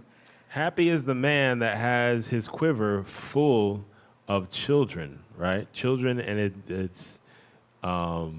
it compares children to arrows, right? And what do we use arrows for? For protection, right? Arrows are a weapon, right? Arrows are to protect us, just like children are protectors of our culture, our heritage, right? Our identity. That's what our children are. Because when we're gone, they're the ones who are to carry on these things, right? In the same way that an arrow is used for protection.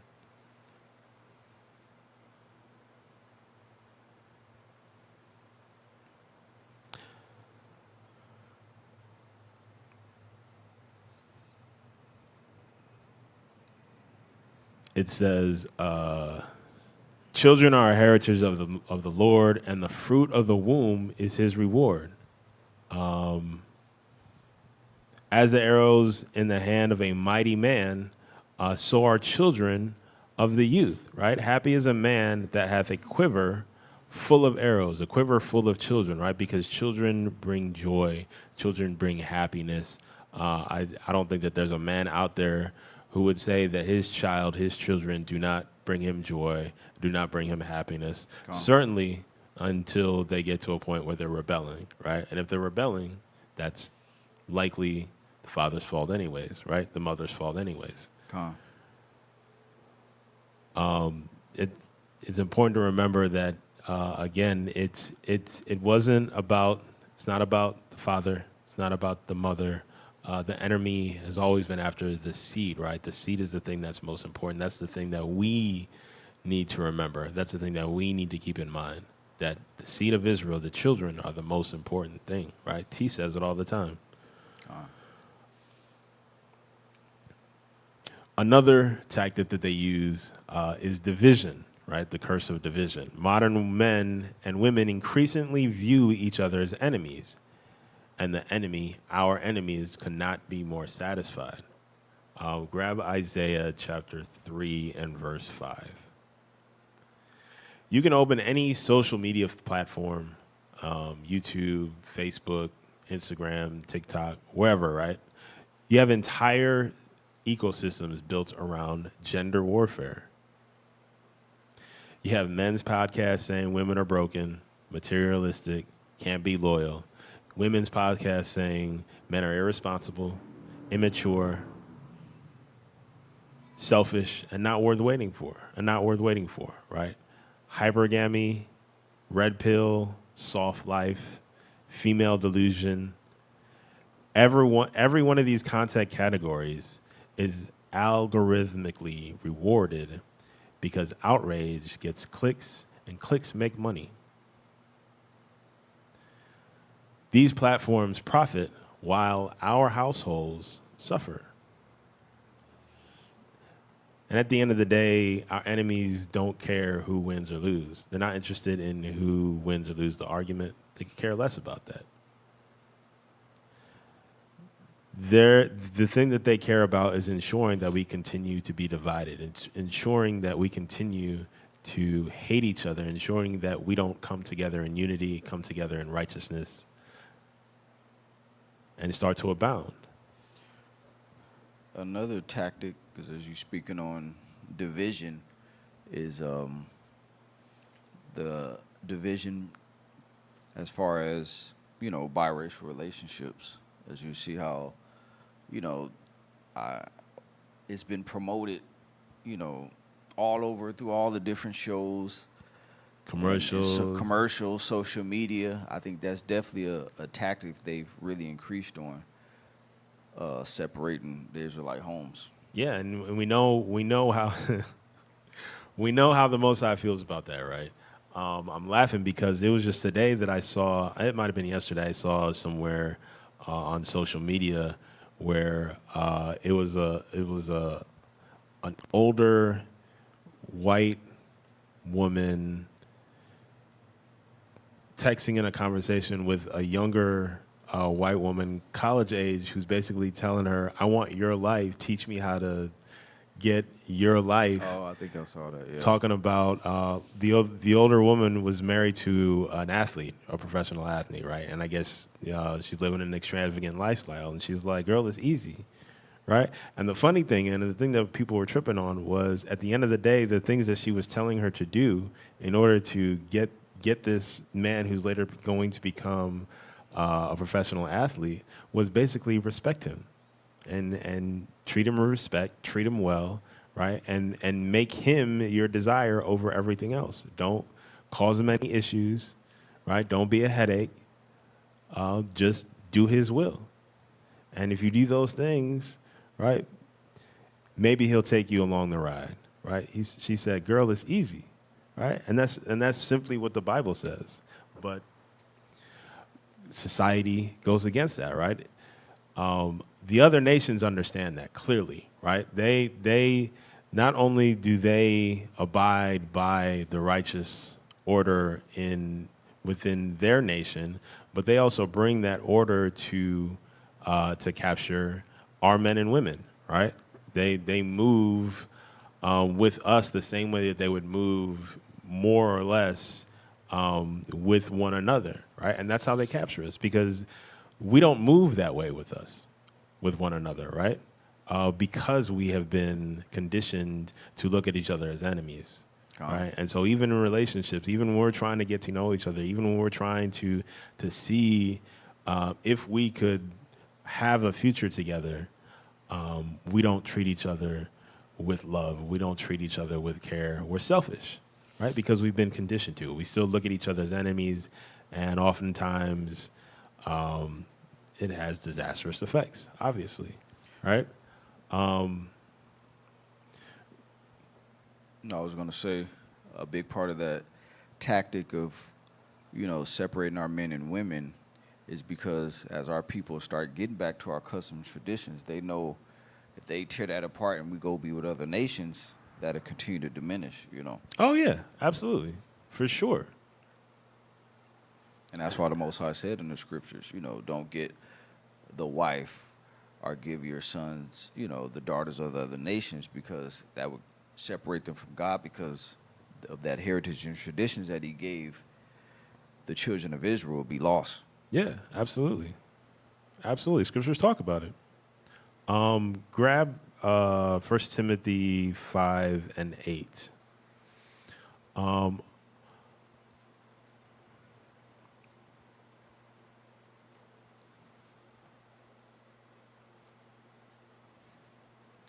So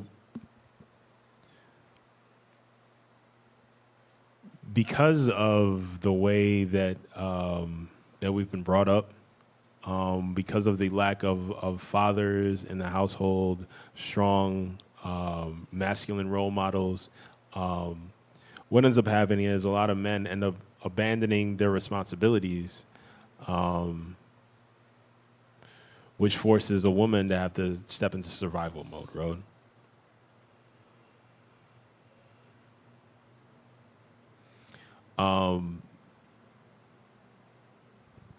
So this isn't to excuse what women have done, right? But it demands honesty about what men allow to happen first, right? Go ahead and read that. This is the book of 1 Timothy chapter 5 and verse 8. But if any provide not for his own, and especially for those of his own house, he hath denied the faith and is worse than an infidel. The scriptures aren't gentle about this, right? You are worse than an infidel. A man who doesn't provide for his house is denying the faith. He's worse than someone who never knew God at all.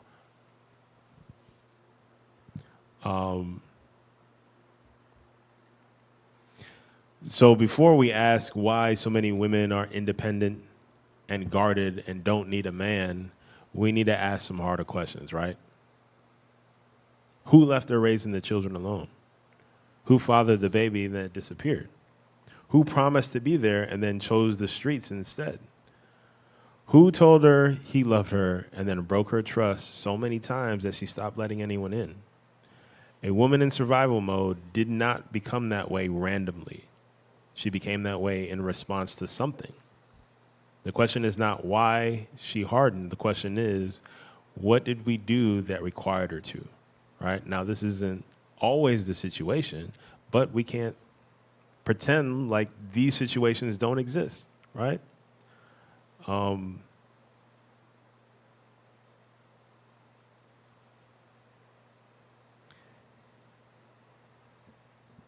We, as men, have we certainly need to own that we have dropped the ball. We certainly need to own that regardless of our conditioning, regardless of our situations, we had the ability by diving into these scriptures and learning righteous order and learning how to live our lives, and we didn't take that opportunity.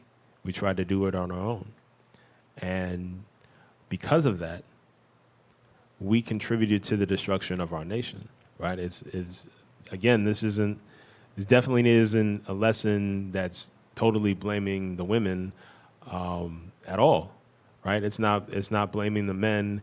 It's understanding what has transpired and what it is that we need to do to get out of this captivity, right? And this is just honest truth, right? We as men have to be better. We have to be moving righteously.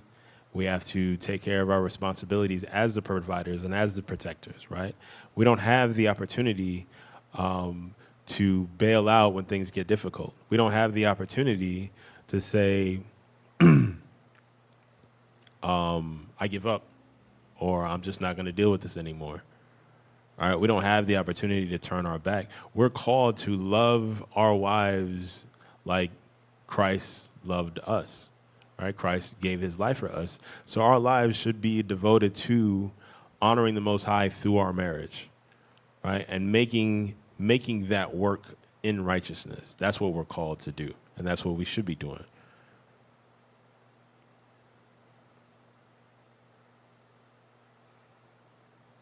We also have to be fair on the other side, right?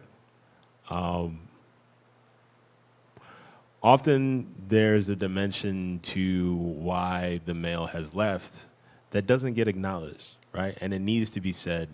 And I'm going to say it. I'm going to say it plainly. I'm going to say it without apology. And then I'm going to go to Scripture and show you what the Scripture says, right? At the end of the day, a man is still a man, right?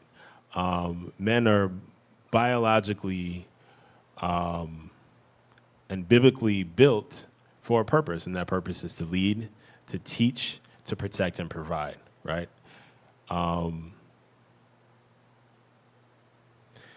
He needs one thing more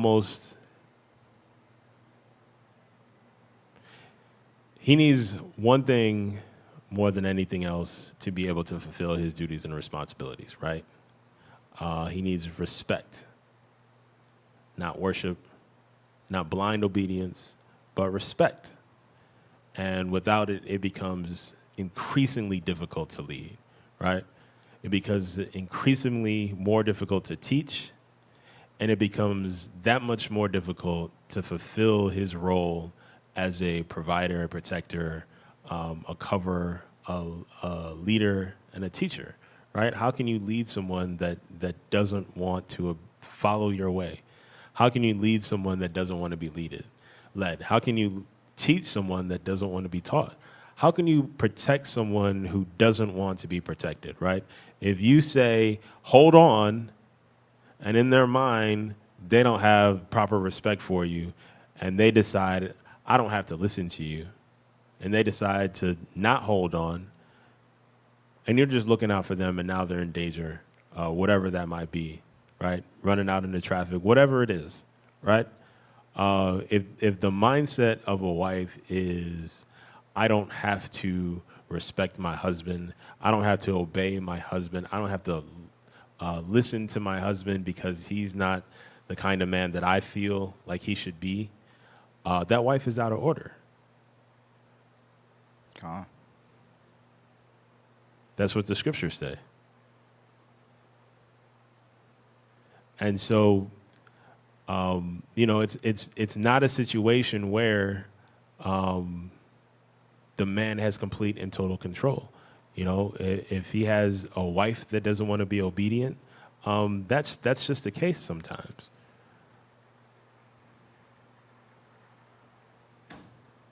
It's rarely considered. So when men are put into a situation where they're trying to fulfill their biological need to be a protector, to be a provider, and that becomes more and more difficult.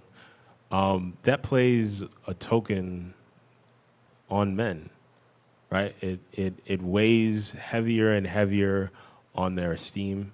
It weighs heavier and heavier on their peace, right? It weighs heavier and heavier on their emotions, right? It is a thing that does have cost, right? That cost is slowly chipping away at that man's health, slowly chipping away at his emotional well-being, slowly chipping away at his ability to comfort himself, right? To take care of himself, right? And all of those things matter, right? And more often than not, what you end up having is a man who is literally stuck between continuing to take this treatment, this abuse, whatever you want to call it, and stay in this household, or get away and tend to his well-being, tend to his peace of mind, tend to his emotional well-being, right? It can literally become a situation where he has to put self-preservation above being in this environment with his wife because of the spirit that she has on her, right? Did I give you Proverbs? No, Proverbs, what was that, 20, what? 21, Proverbs 21 and 9, right? And this is things that oftentimes are talked about, right? Oftentimes what's left out of this conversation is what a man goes through, what a man has to deal with, right? But the scriptures make it clear, right? Go ahead and read that when you got it. What verses? Verse 9. This is the book of Proverbs, chapter 21, verse 9. It is better to dwell in the corner of the housetop than with a brawling woman in a wide house. The soul of the wicked desireth evil, his neighbor findeth no favor in his eyes.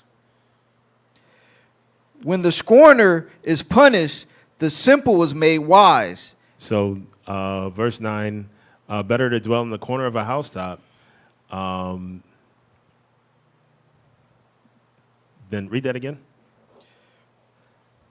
This is the book of Proverbs, chapter 21, verse 9. It is better to dwell in a corner of a housetop than with a brawling woman in a wide house. So it's better to stay out of the way than deal with a brawling woman, right? Dealing with a contentious woman, right? This is what the scriptures are saying, right? The scriptures are letting us know that a woman who is contentious, a woman who is brawling, has the ability to raise hell, to cause hell, right? And it's oftentimes better, it's oftentimes more wise to stay out of the way, right? The scriptures are being clear about the power and the abilities that our women have, right? Read verse 19. Verse 19.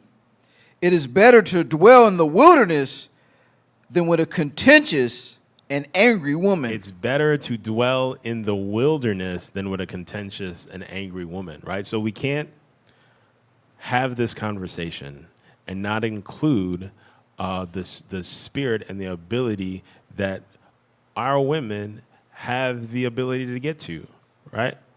The scriptures are warning us that this is a thing that can happen. This is the thing that men today experience, right? They experience a situation where they're in a marriage with a contentious woman who just doesn't not want to be contentious, doesn't not want to be angry, right?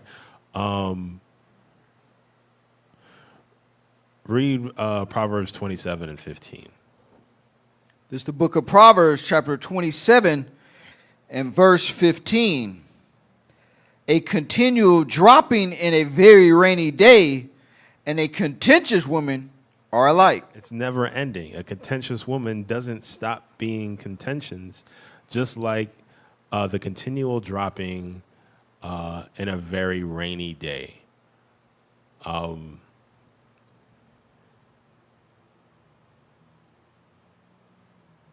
so the thing is, anywhere in the three scriptures that we just read, does it talk about the husband being righteous or unrighteous? No. It doesn't, right? So we can't tell in these scriptures in Proverbs written by Solomon whether the husband was righteous or unrighteous, right? It just talks about the contentious woman. Was he contentious because he's unrighteous? It doesn't say. It doesn't say because it doesn't matter, right? We read the story of Esther and how she moved with Nabal, how she kept her righteousness, how she did what she was able to do within righteousness, and how the Most High blessed her, right, and took care of Nabal. That's how a righteous wife is supposed to move according to Scripture, right? Whether she has a wicked husband or a righteous husband, she's not supposed to be contentious, and she's not supposed to be angry. These are the things that the Most High frowns upon, right? Read Proverbs 12:4. This is the book of Proverbs, chapter 12, and verse 4. A virtuous woman is a crown to her husband, but she that maketh ashamed is as rottenness in his bones. Rottenness in his bones. This is a description of what disrespect and shame does to a man's spirit over time. It literally deteriorates him from inside. Not literally, actually. It figuratively and spiritually deteriorates him from the inside. This is the power that a woman has, the power of a wife. You have the ability to rot your man from inside, spiritually, metaphorically, right? And a man who is rotting from the inside out can't lead you. He can't provide. He can't protect. And eventually, he's going to seek relief. He's going to seek refuge from the source of the decay. Don't be that source of decay. Be that hedge, right? Be that shoulder to lean on, right? Be that support. Be that helpmate. Grab Ephesians 5:22.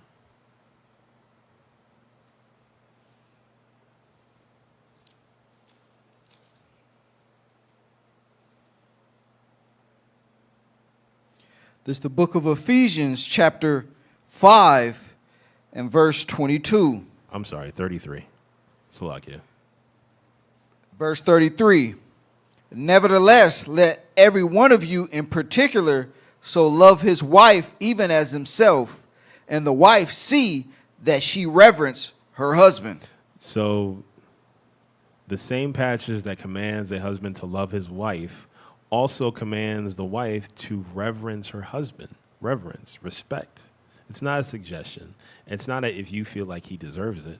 It's a scriptural duty. It's a commandment. The husband is charged with love. The wife is charged with reverence. Both are required for the household to function as the Most High designed it. It's easy. It's simple. Right? Grab 1 Kings 2:2. Again, this is not an excuse for men who abandon their duties for sinful reasons, for lust, laziness, cowardice, irresponsibility. Those men are accountable before the Most High, and the Most High is going to deal with those men, right? But to paint the full picture, we're required to acknowledge that men choosing to leave an environment of constant disrespect and contempt is not always abandonment. Right? Sometimes it's self-preservation. Now, the key is that you're always working to make it better, right? You don't abandon forever. You don't leave forever. It's to heal so that you can get back into the fight, right? Go ahead and read that. This is the book of 1 Kings, chapter 2, verse 2. I go the way of all the earth. Be thou strong, therefore, and show thyself a man. This is a charge from a dying father to his son, right? It doesn't say dominate women. It doesn't say be in control. It says show yourself a man. Strength, character, faithfulness, sacrifice. This is what the sons of Zion exuded. This is why they were referred to as gold, right? Because they were noble. That's what Bishop Zion talks about, right? Returning back to nobility, right? Getting back our nobility. That's what this is talking about. That's what being a man is. Showing yourself as noble, right? Like our forefathers.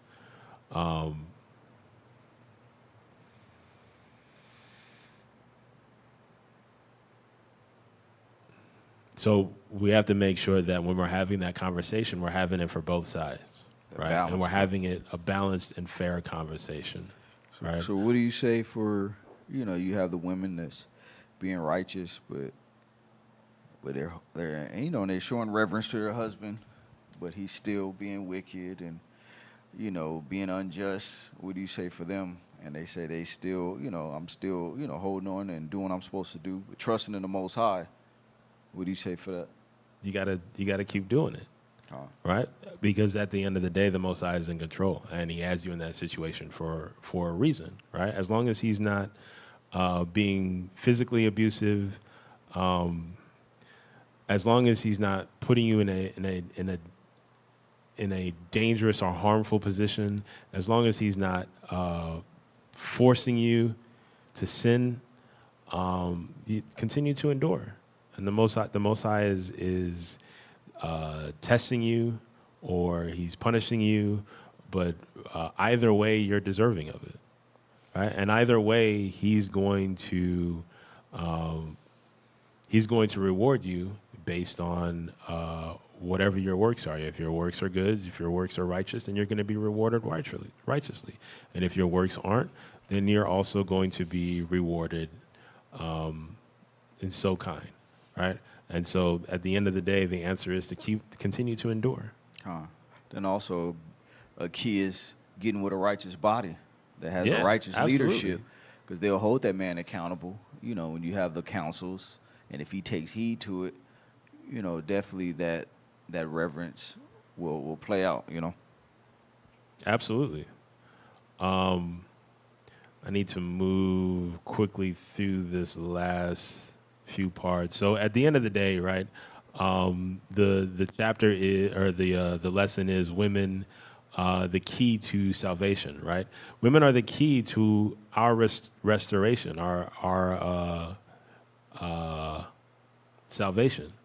The same women who have been targeted by this system, who have been targeted to help destroy the household, the nation,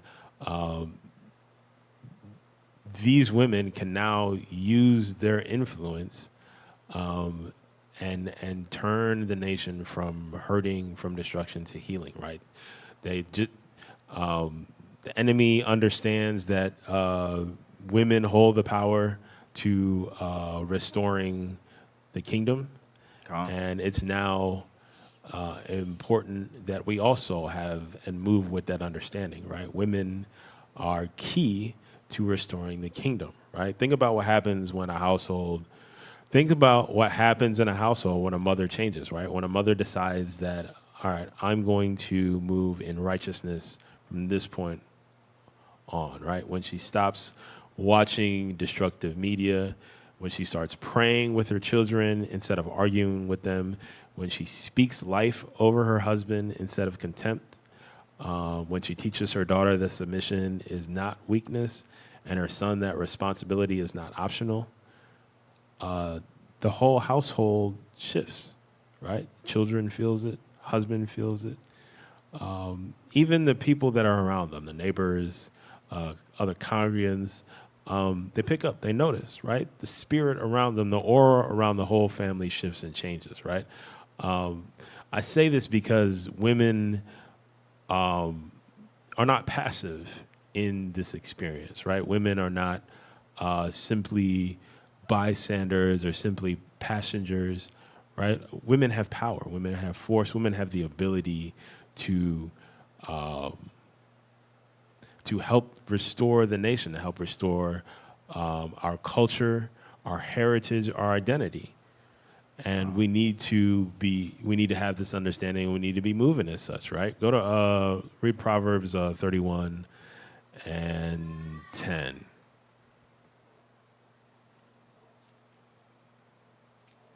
This is the book of Proverbs, chapter 31, verse 10. Who can find a virtuous woman? For her price is far above rubies. Her price is far above precious jewels, right? Read the whole chapter if you haven't. Even if you have, read the whole chapter again, right?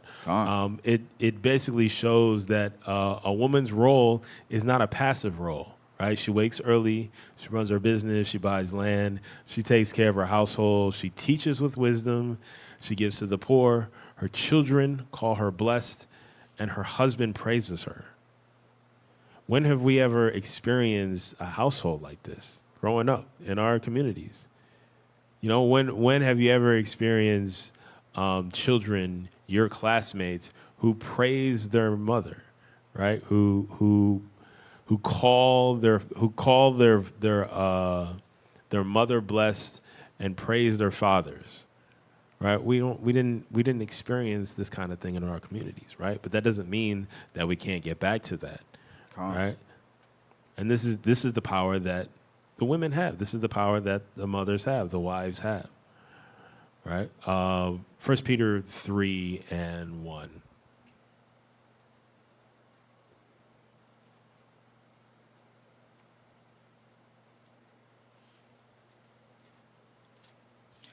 This is the book of 1 Peter, chapter 3 and verse 1. Likewise, ye wives, be in subjection to your own husbands, that if any obey not the word, they also may, without the word, be won by the conversation of the wives. So this is again to show how powerful a woman's righteous character is, right? Without even teaching or quoting scripture, just because of the way that she moves, just because of her presence, her character, her modestness, right, her humility, without even saying a word, she can restore righteousness in that man.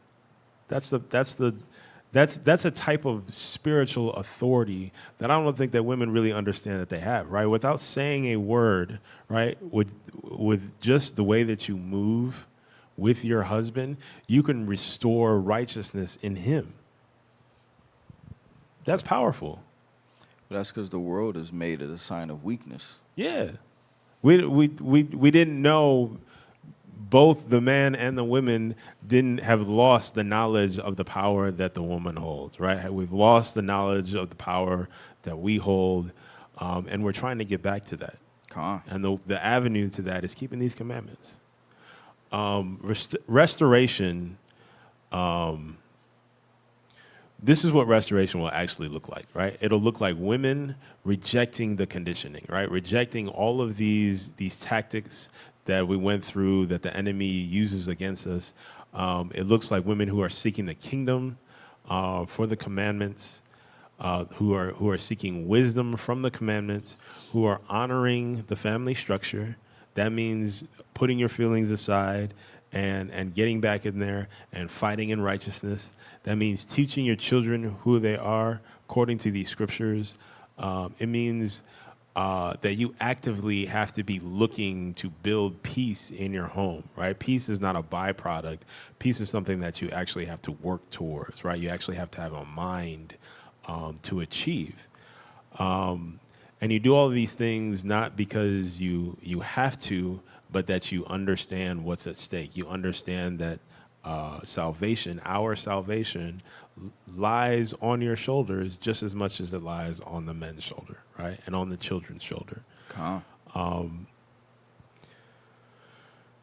Men, we have to lead spiritually. In practice, we have to be providers. We have to be protectors. We have to protect the body, the soul, and the spirit, right? We have to be trustworthy.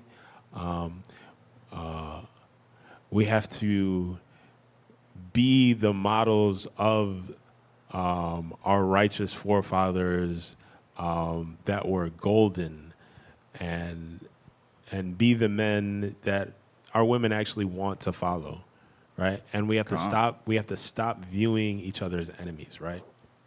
The enemy is not sitting across the dinner table from you. Restoration does not happen through gender warfare. Restoration happens through repentance and returning to the commandments.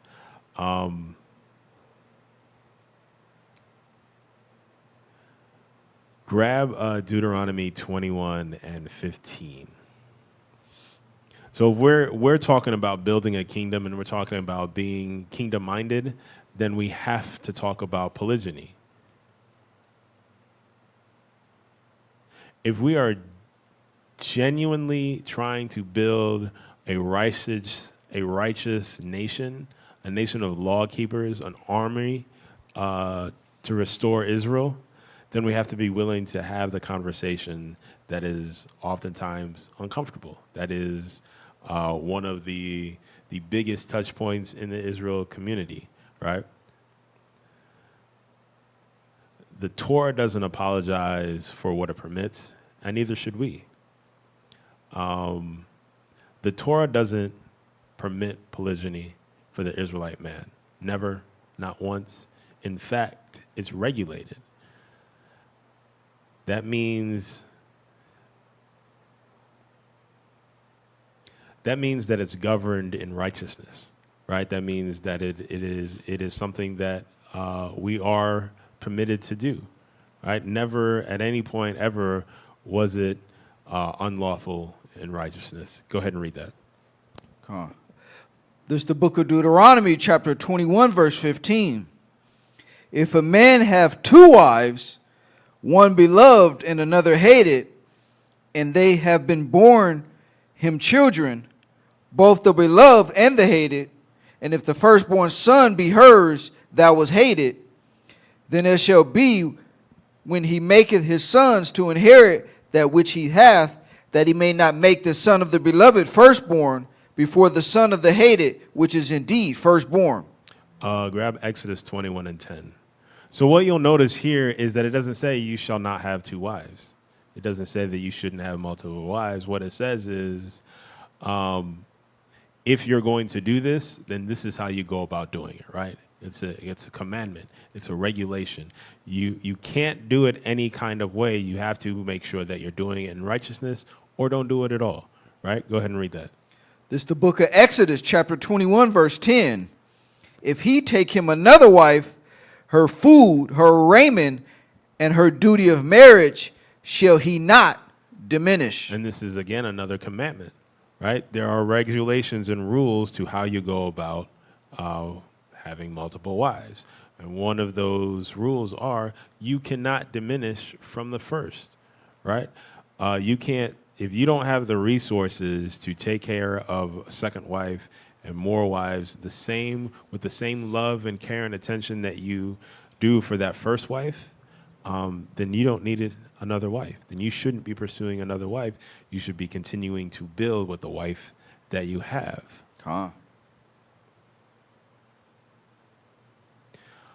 Abraham had Sarah and Hagar.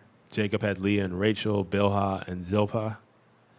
And from these four women came the 12 tribes of Israel. An entire nation was born from a polygynous household. David had multiple wives and was still called a man after Yahweh's own heart. Solomon had multiple wives, beyond measure, right? And while that was his downfall, it was not because of the fact that he had multiple wives, but rather because he took pagan wives who turned his heart to their gods and away from the Most High. The issue was never about numbers. It was always about righteousness. Again, we're talking about building a righteous kingdom, right? We don't have to read it, but Zechariah 13, 8 and 9 tells us that two parts will be cut off. and a third will be left and brought through the fire, refined, and called his people. Right? The remnant doesn't build itself. We're the ones responsible for producing it. All right? We're trying to raise up a nation of righteous law keepers, men and women and children who know and keep the commandments, walk them in fear of the Most High. It takes intentionality. It takes strategy, right? We got to think like a builder. We got to think like a general.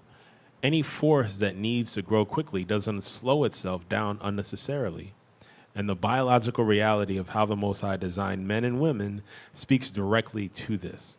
Right? I won't get into all of it for time's sake, but basically, a man can produce 1,500 sperm cells every single second. That's roughly 100 to 300 million sperm a day, every day, continuously, from puberty to birth. Right? If you contrast that to a woman can only have one cycle of birth every 9 months, at least, right? Usually it's 10, 11.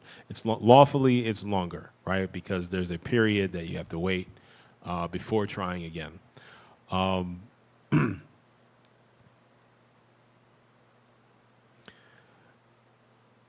righteous man walking in the commandments, financially capable of providing with the character to lead a multiple household, he's not limited to 9 months. He can be raising up soldiers just as fast as he can in righteousness, right? And he can be building with multiple wives to do so, right? And that's being kingdom-minded, and that's building. That's what building a righteous nation should look like, right? It's designed by the Most High. This is the way that it was designed to be. This isn't a license for lust. It's certainly not a license for irresponsibility. It's not about appetite, right? It's not about fulfilling your desires, but it's about understanding that we're at war. And if we're going to build a righteous kingdom, if we're going to be part of that 1/3, then let's do it in the most efficient way. If I have the ability to support multiple wives, if I have the ability to support multiple children, and I'm really trying to build up my kingdom, then let's push it to what I can support, and let's trust that the Most High is going to take care of us. Let's continue to move in righteousness, in that righteous order, and let's build this nation, right? Let's build up these soldiers for Yahweh.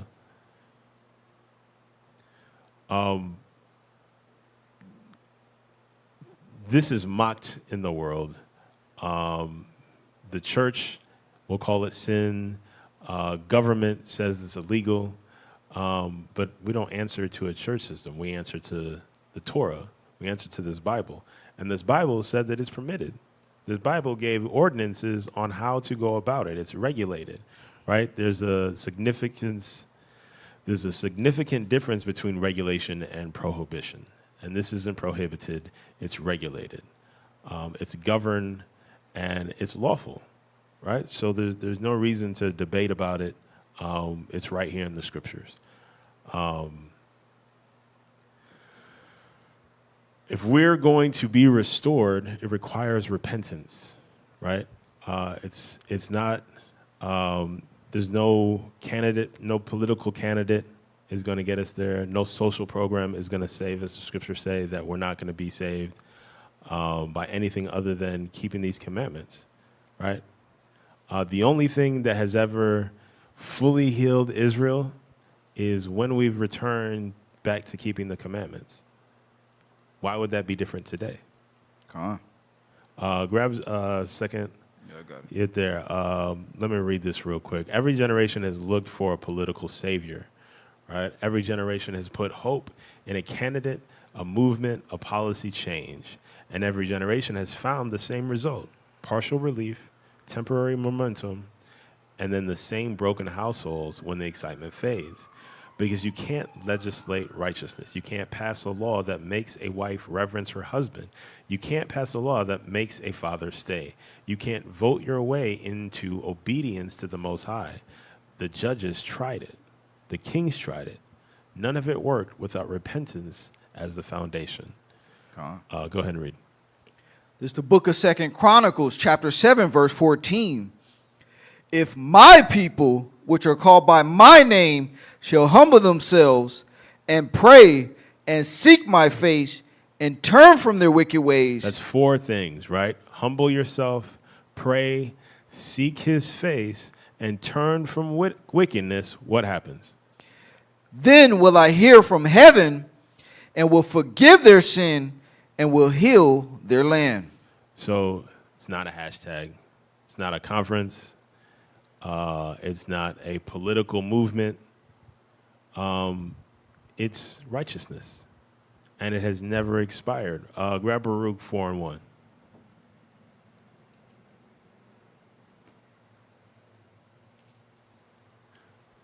We're not going to find the solutions in anything but repentance.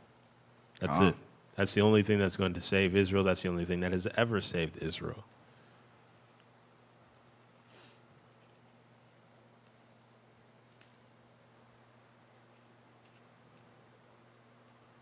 This is the book of Baruch, chapter 4, verse 1. This is the book of the commandments of Yahweh, the law that endureth forever. All they that keep it shall come to life, but such as leave it shall die. So this is a law that endureth forever. And if you keep it, you shall receive everlasting life. But if you don't, you're gonna die the eternal death, right? Grab Malachi 4, and we're going to read 5 and 6. So this is the thing, right? The enemy has attacked us. The enemy has attacked us on multiple fronts, right? Marriage, fathers, mothers, the children, the divine order itself. And he did all of this not because he hated one gender or the other, but rather that he understood that who controls the household controls the future of a nation. He's been understood that, and we're just now barely scratching the surface of getting that understanding, right? Go ahead and read that. This is the book of Malachi, chapter 4, verse 5. Behold, I will send Elijah the prophet before the coming of the great and dreadful day of the Lord, and he shall turn the heart of the fathers to the children, and the heart of the children to their fathers, lest I come and smite the earth with the curse. This is a sign of restoration, right? It's not a political movement. It's not a viral movement. It's fathers and children reconnecting. It's households being repaired. And the key is the women, the wives and the mothers, right? Read Ezekiel 37. Actually, we don't need to read that, but it's talking about the valley of dry bones, the dead, the scattered, the disconnected, and the Most High asked the prophet, can these bones live? And he breathed life into the bones, and they rose, bone to bone, flesh to flesh, an exceeding great army. That's what we're trying to do, right? This isn't a metaphor for someday. This is a promise of a people who will return, right? That 1/3, those bones are going to live again. The households are going to be restored. The nation is going to be healed. And then the question is, are you going to be a part of it? It starts in the household. It doesn't start on the streets. It's not on the courts. It's not in the voting booth. It starts with a man who decides that he's going to lead in righteousness. It starts with a woman who decides that she's going to build instead of tear down, right? Children being raised in the commandments instead of the world of confusion. All right, one household at a time. That's how the army is raised. The scriptures tell us if we return to the commandments, we rebuild our righteous households, we restore that divine order, and repent before the Most High, the same nation that was broken can live again, right? So we have to decide, where do we want to be? We want to be on that nation that is going to live again, or we want to be destroyed eternally. And with that, if you don't have anything, let's say Shalom, Israel. Shalom. If it wasn't for the Most High who was on my side, man, ain't no telling where I'd be. Mr. Wilson would've known. Can't nobody tell me nothing different. The Father's been good to me. So good to me. Yeah. Wave your hands if you feel me. I'm a witness. Yahweh's been good to me. So good to me. Every morning that I rise, I thank Yahweh that I'm living. Keep my enemies at bay and never leave without my fringes. 1611 with me cause I'm on a mission. Talking sheep, I pay the cost, me and my lines really live it. I don't need no glory, you don't have to know my story. Glad I made it out this world cause this world was never for me. I thought that I was